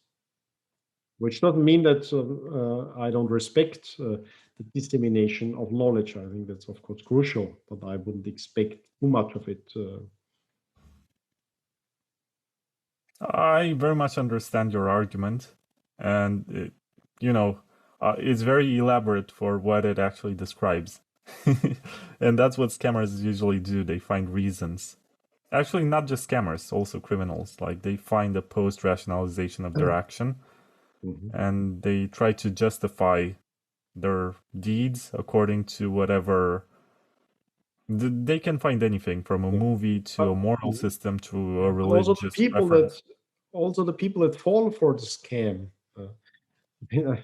A lot of people asked my advice after they had fallen for a scam, and it's quite usual. It's not before; it's afterwards that when it's too late, his potential seek advice, and then you try to rationalize why it's your fault, and you're the victim, of course, and It didn't seem like it. So I think generally human beings tend to look for reasons and tend to rationalize. And we have a different capacity how good we are at rationalizing. And I think with better capacity to rationalize comes a certain moral responsibility as well. I very much agree with this. And most of the times it's not even a rationalization. It's more in the sense of superstitions or karma or whatever. They find like this cosmic reason which made them do bad actions or perform poorly in investments. Like this cycle, it was so hilarious. We had this situation where on one hand you had the technical analysis guys, and I'm not sure what your opinion is as an Austrian economist on technical analysis, but it's a lot like astrology to me. I agree. And it was funny that there was this girl who was doing astrology, and she was trying to predict markets according to what the stars were doing. And it was so funny because she grew a huge following. She ended up appearing on American television and stuff like that, only because she was so popular. And in some cases, she would predict market movements more accurately than the guys who look at the charts. Yeah, not surprising. Well, I mean, what makes economics more complex is that, of course, the what you believe has an impact and changes your actions. So some things can be self-fulfilling prophecies. So unfortunately, bad models can be correct in a sense that they have an impact on how people behave and change their behavior. But generally, of course, the approach of the Austrian school is very antithetical to technical analysis. But you need to understand the context. I mean, I think most of economics is a scam, structurally a scam. If you look at it, who employs economists? How do they make a living? What's the service that they provide? And most investment analysts are part of like a scammy structure. It's somewhere between something that is an unsound framework and an outright scam. I agree with that. So I guess we sidetracked a bit from the argument of the cult. But I want to ask you this about cults. Do you think it's useful that we are forming cults and trust systems and the social structures which decide who should be an authority to which we should listen and who should be ignored? It is. It's part of human nature. So fundamental level, we have to accept that. It was part of our ultra social nature, which gives us the highest capacity for cooperation. And so it has a positive impact. But of course, it has a downside. It's a big trade-off and it's a big challenge. The thing that the Austrian economists then were most interested in is the catallaxy. That's the extended order. It's where we trespass the small tribal trust relations, and we are capable to cooperate with foreigners because that's it's a very small part of history, but out of proportion important for development of the human potential. And it's not entirely clear what's the cultural basis for that. So it can be very paradoxical. And I think that certain, of course, cultish elements were important.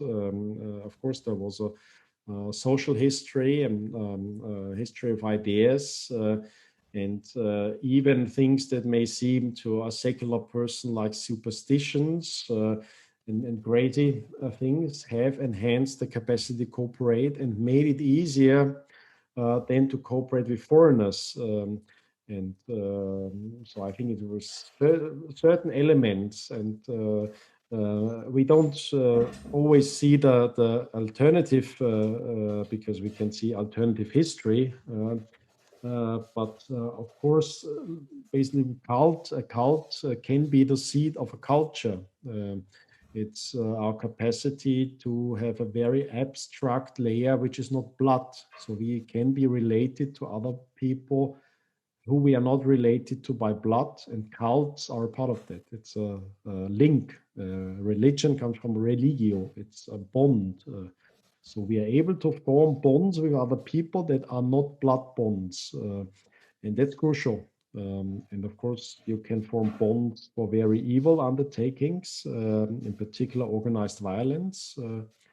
But yeah, that's the paradoxical challenge of the human nature. So I think it's better to understand and describe these things than to judge them. Of course, you can always attack other people because everyone else, of course, is in a cult, but you. Everyone else is superstitious, but you. And it can be a short-sighted, rationalistic approach where you follow then a religion of reason, as we've seen in the wrong continental kind of enlightenment, which is basically arrogance. It's arrogance of people who think they figured it all out and are able to design institutions from scratch because everyone else is stupid and superstitious and only they know the truth. And usually it's a sign that you know very little if you are so sure about yourself that you want to impose it on other people.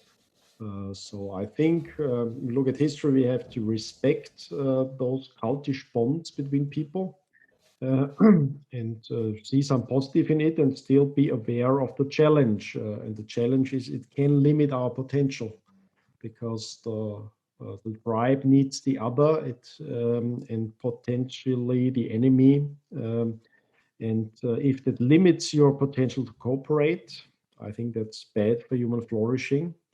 But the other way of this kind of forced globalism, where everyone is alike, also is not a sustainable basis for cooperation. If everyone is alike, there's again no need for cooperation. That's optimistic. So it's somewhere in between, and it's something that we discover. It's not something that we can construct and design. And I wouldn't say it's a problem, it's a challenge. Yeah, the reason why I stuck around this community is that I very much believe in this component of trust minimization. I try as much as I can to verify everything that I can verify. And I even consider very seriously to start learning how to audit the code, as that's going to become a very useful skill in the future. And we can see that it's a very dynamic situation with the developers, and not only that they tend to leave the project, especially since they start to get into legal issues and some actors are suing them, and they don't really like this kind of situation where they can't really work without outside pressures. But much more than that, they also, I guess they get tired of the project. It's a thankless kind of work where they put a lot of effort into it, and as we have seen in the last couple of days, I don't want to name any names and point fingers, but there was a situation with a certain developer who inserted by accident an inflation bug in the code, and that was identified and fixed. It was not exploited, but still someone brought up that issue once again. Yeah. And it's terrible to work in this kind of situation and environment. And that's why I started seriously considering once again that I should educate myself to the point where I can verify everything that's going on, even if it's gonna consume a lot of my time. That's where it actually makes sense, as if I develop a system where I must trust this one person. I mean, humans change over time. They can be corrupted, they can become lazy, they can have all sorts of situations in their lives which make them less reliable. So if you take a system that was meant to enable verification, even if that's very difficult, and you start relying too much on trust, it begins to defeat the purpose. That's what my biggest inner conflict is right now. Yeah, there are two issues. Yeah, I totally agree that trust minimizing technologies are a big hope in a setting where trust becomes more uncertain and harder to find. And also the internet has contributed to that. We see ourselves compared to a global anonymous too large screen, more or less. And that's not healthy. If you find all your identity within digital communities, which are not really, which can't offer everything that the community offers, you are in for a lot of disappointment. So I think if you are involved in Bitcoin, you shouldn't take it to the heart if you don't like the style of someone. I've seen this exchange on Twitter. I disliked the way this developer was blamed for a fault. I understand the reaction. I understand how the drama is there because it's human beings. They always have drama. I would advise not to take it too seriously, not to debate it too much, because it's an illusion that you can settle these things in the kind of Twitter debate. Twitter is really bad for that. And it's a substitute drama, like a soap opera entertainment. Yeah, where you can watch real life drama happening, and it can feel really bad, but it feels only bad if you've linked so much of your identity to it that you feel underappreciated, that you have status competitions, more or less. And you can't avoid it, and it's not something that's unique to Bitcoin or Bitcoiners who don't exist as a tribe. And you'll always be disappointed. So most substitute tribes which don't have a transcendental bond, which is linked to like eternal life or something, so something really religious, do not survive for long, because you figure out over time that the bond is not strong enough, and you're disappointed, because it's easy in good times. It's good to feel part of something, but once you stumble upon bad times and there are conflicts and conflict of interests and trade-offs, you tend to be disappointed. So I think it's better to find your sense of belonging outside of digital platforms, even though it may feel great, as long as you go along with a certain vibe at the moment, and you feel like your group is increasing and winning and so on. But you're in for disappointment if the tide turns. And so I think it's better to seek other and more physical ways for that kind of need for belonging. And I think there'll be very interesting experiments, hopefully in the future, of having communities of people living together in better ways, and combining these signs of more tribal identity and belonging with the cooperation with foreigners in the extended order.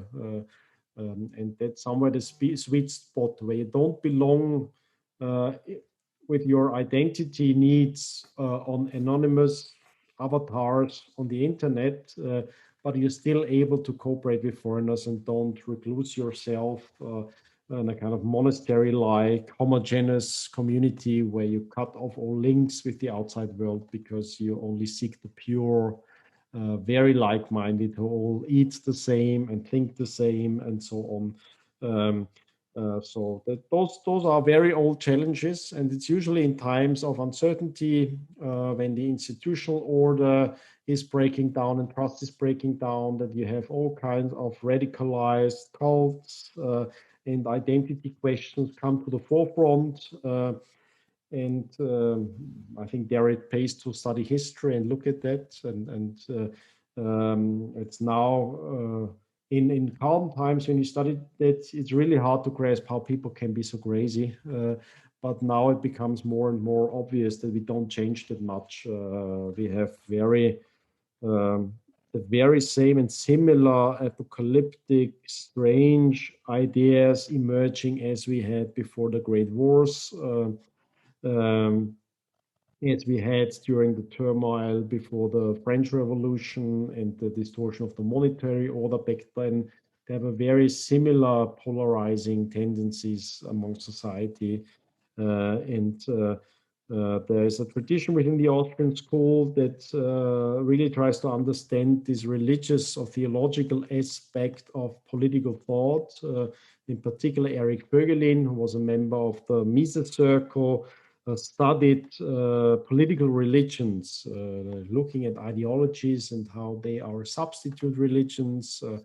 And it's a really profound analysis, and I think there's a lot to learn from that. And by trying to understand it first, and try to understand your reactions and the identity games happening and where the drama comes from, and don't take it too seriously because it's not something exceptional. It's not. You can be surprised, say, "Oh, even Bitcoiners show the drama, so who is to blame? Who wrote the wrong tweet?" If you accept it as something very natural, then I think it's easier to not take it too seriously, and just go ahead and do what you can do. And if you think that you are able to audit code, that's great. That's wonderful. There's always a challenge with the whole open source development. It's challenging. I think it's very promising. I tend to become more optimistic about, even though against all the odds it's possible, and it's potentially even an alternative way of production, an alternative way to socially create capital.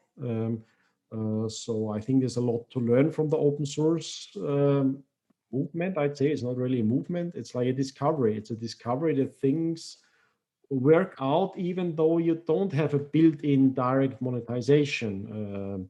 And it's surprising how much open source software there is, and it's surprising how Bitcoin has been developed and maintained, even though there is drama and even though it's not fair, the distribution of the rewards in that sense. It's usually not the case that those people get the richest who contributes the best code or are best at auditing the code and so on, that you have to accept. Usually the inventor is not the one who is enriched the most by the value created by new innovation. That's the way it is, that you have to accept.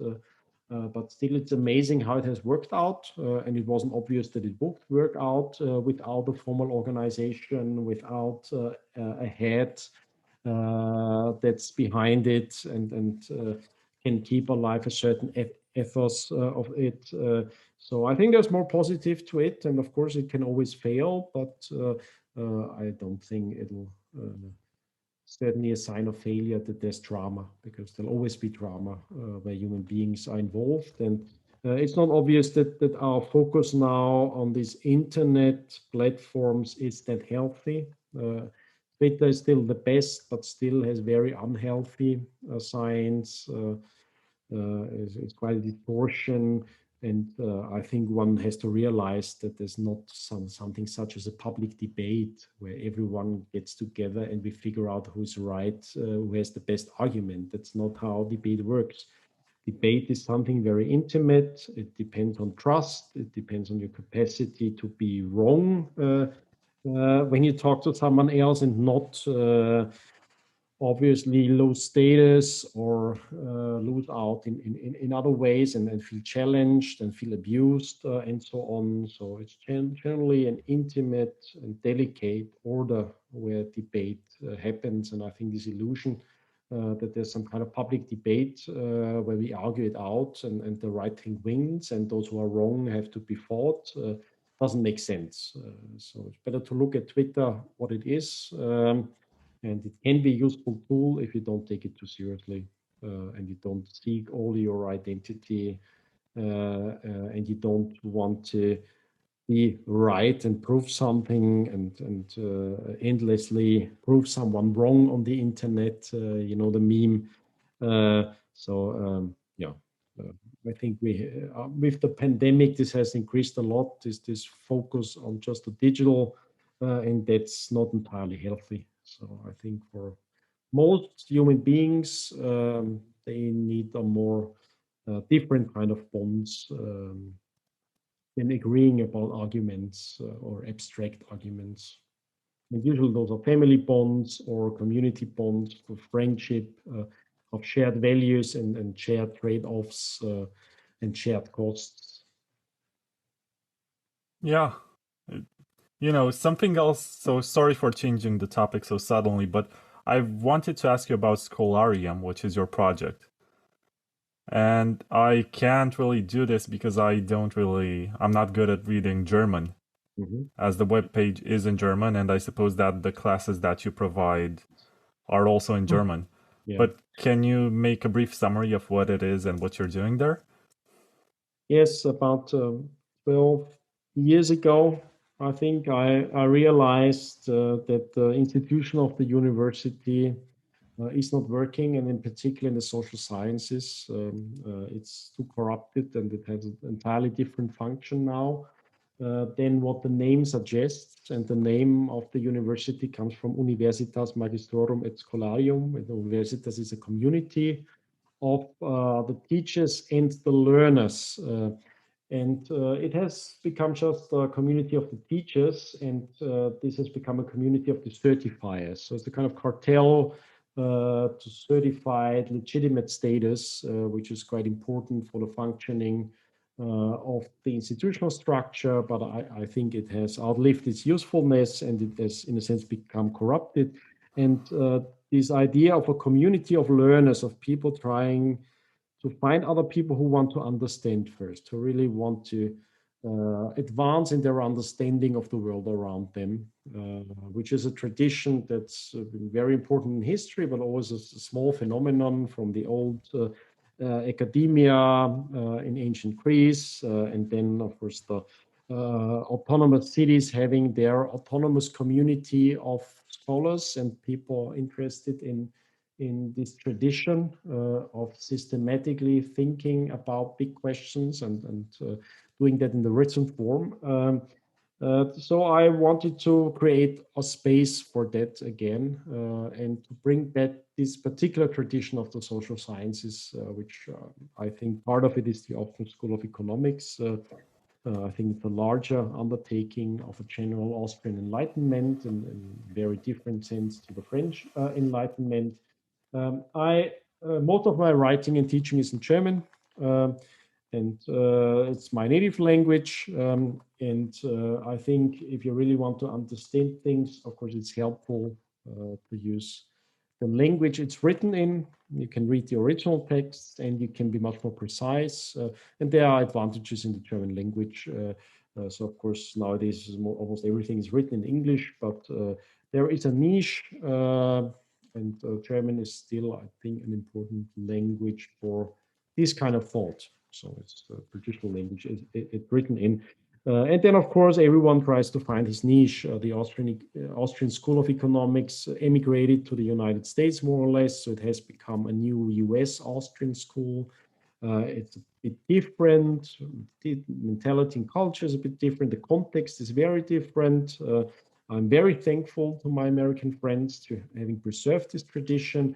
I tried to, with the culture I know and can read and can understand, try to bring back the spirit of the peak of the Austrian school, which I think was in the Mises circle, and is this interdisciplinary, very intimate effort to understand a very complex society in crisis in a value-neutral way. That's in a very realist, down-to-earth way, and that's the bond of this tradition, I think. And I think it's still quite relevant for today, and it's getting more relevant because it becomes obvious that the similarities to the pre-war society or pre-First World War society with the challenges and distortions in the old Europe. And so I started a small institution and with a colleague of mine, and it has grown organically. When I started, there was no one teaching the Austrian School of Economics. It completely died out in Austria. I was lucky to find the last people seeing it as a its own tradition and seeing its relevance and still writing and teaching about it. And oddly enough, those two people were German speaking. Was on the one hand, so Mises had two students, I'd say two most important students, the one in the US, Murray Rothbard, and the one in Europe, Hayek, who then at the end of his life again was teaching in Europe. And Rothbard's most important student and successor was Hans Hermann Hoppe, a German.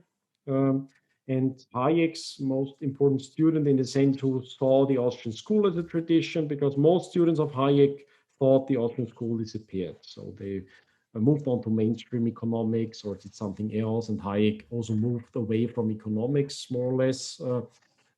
He had a student, a German entrepreneur called Roland Bader. And Roland Bader and Hans Hoppe became my teachers. And they're both German speaking, oddly enough. That's by chance, I'd say.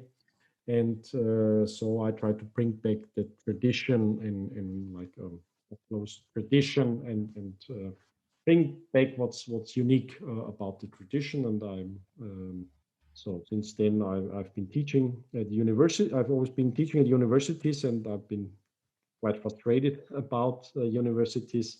I still teach at universities just to see how it's going and to have contact to students. But the more interesting teaching is, of course, in the Scholarium, where I can do it as I think it should be done and not follow a curriculum and not do stupid tests and have people who are deeply interested in really understanding and not just getting a certificate. And that's what I do in the Scholarium. So small institute, but Austria is a small country. It has always sustained itself, always cash flow positive, never accepted any subsidies, which may seem obvious, but in Austria is not that obvious. Everything is subsidized. So I try to have this kind of safe space for really trying to understand society as it is and trying to bring back or connect to this tradition in a different time with odd similarities to our time of today, and I think a quite positive impact on the world that's underrated. So how does one sign up to Scholarium? What do you have to do? Oh yeah, it's quite challenging. So it's not very open. I mean, of course, one can disagree about the way to disseminate knowledge. The task of Scholarium is not to disseminate knowledge, so it's quite self-selective. It's you enroll for a study program. Usually, you pay a price for that, and you become part of a self-selected group of people where it's very expensive for Austria, but still there's a challenge. It's not, if you really want, you need to want to do it. And this self-selection, of course, gives a very high quality of participants. Because I think profoundly, it's not my task, dissemination of knowledge. Other people are doing that better.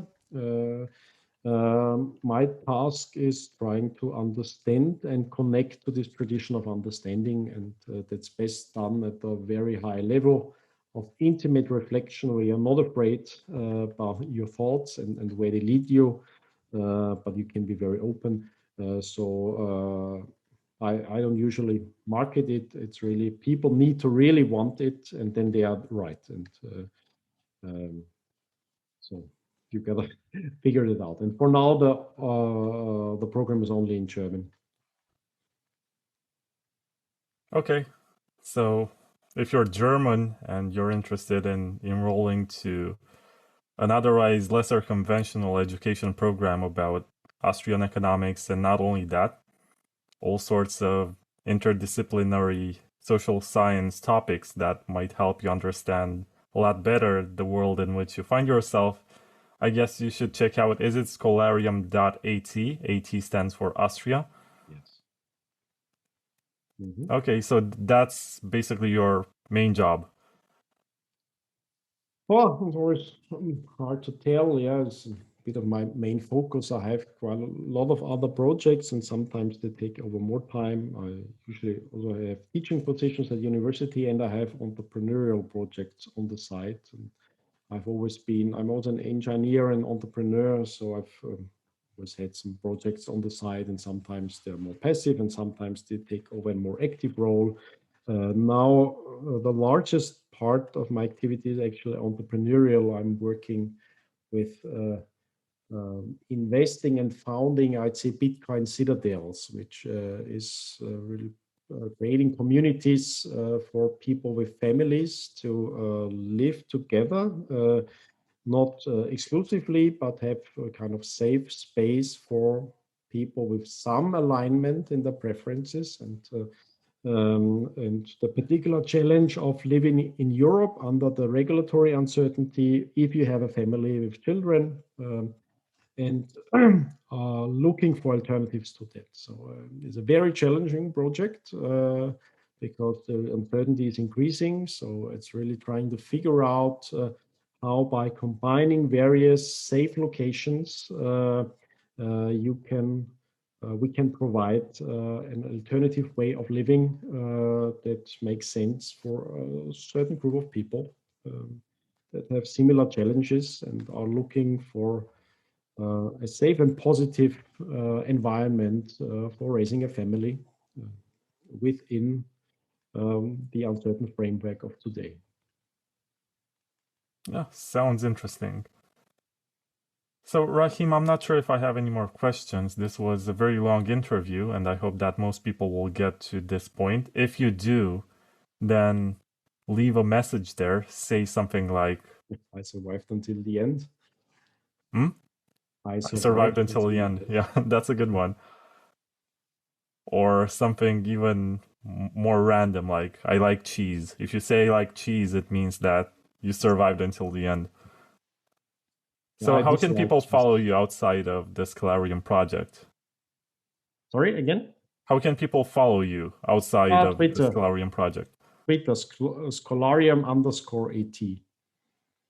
Here I mostly tweet in English. I'm not very active, but I share some thoughts in English, maybe 30% in German and 70% in English, something like that. Okay. So thank you very much for your time during this interview.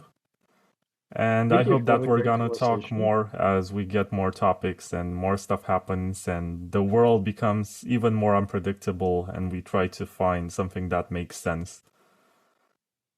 Yeah, it was a pleasure to talk to you. Thanks for the conversation and happy to continue in person at the next possibility or opportunity. Thanks. Good night. Greetings from Vienna. I'll see you at another conference.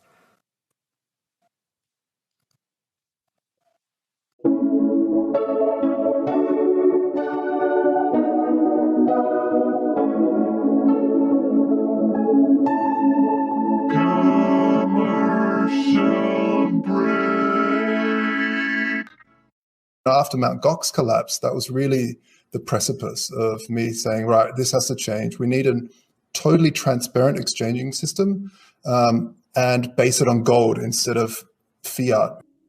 Vaultoro is the hard money exchange which helps you beat inflation with instant swaps between the best stores of value known to man, gold and Bitcoin.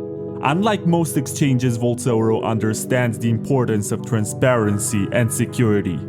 All gold holdings are secured in top-tier Swiss private vaults and fully insured against theft, fire, and more.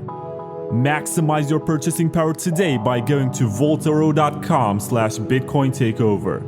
This is not financial advice, but gold has been humankind's most reliable store of value in the last 6,000 years. Do your own research. Use promotion code TAKEOVER for a one-time bonus of 1 gram of gold for the first 50 new customers buying gold with Bitcoin.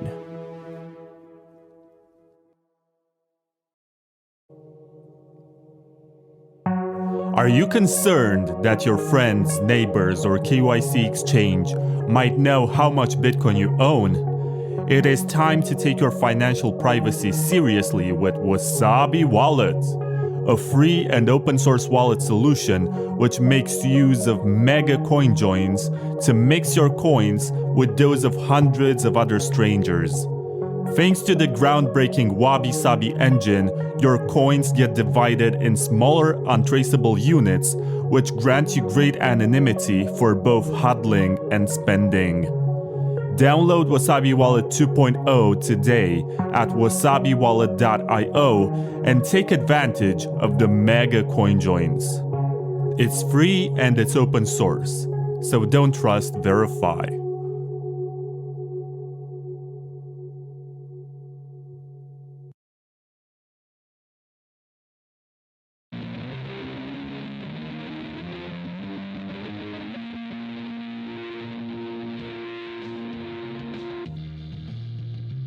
What are you going to wear when Bitcoin hits $1 million? The same old $20 t-shirt?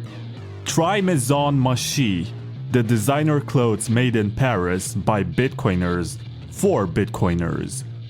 They're not your average mass-produced sweatshop clothes. Machi will ask for your measurements and tailor every piece of clothing according to the shape of your body, so you always look and feel great in your t-shirt, hoodie, or dress. It's all made in France by real artisans who also happen to be Bitcoiners, which is why Maison Machi only accepts Bitcoin as payment for their clothes. Get a Maison Machi t-shirt or hoodie today. It might even help you find a girlfriend. And once you do get a girlfriend, you can also buy her a Maison Machi dress. Stop having fun looking poor and check out maisonmachi.com. That's MAISON MAACHI.com.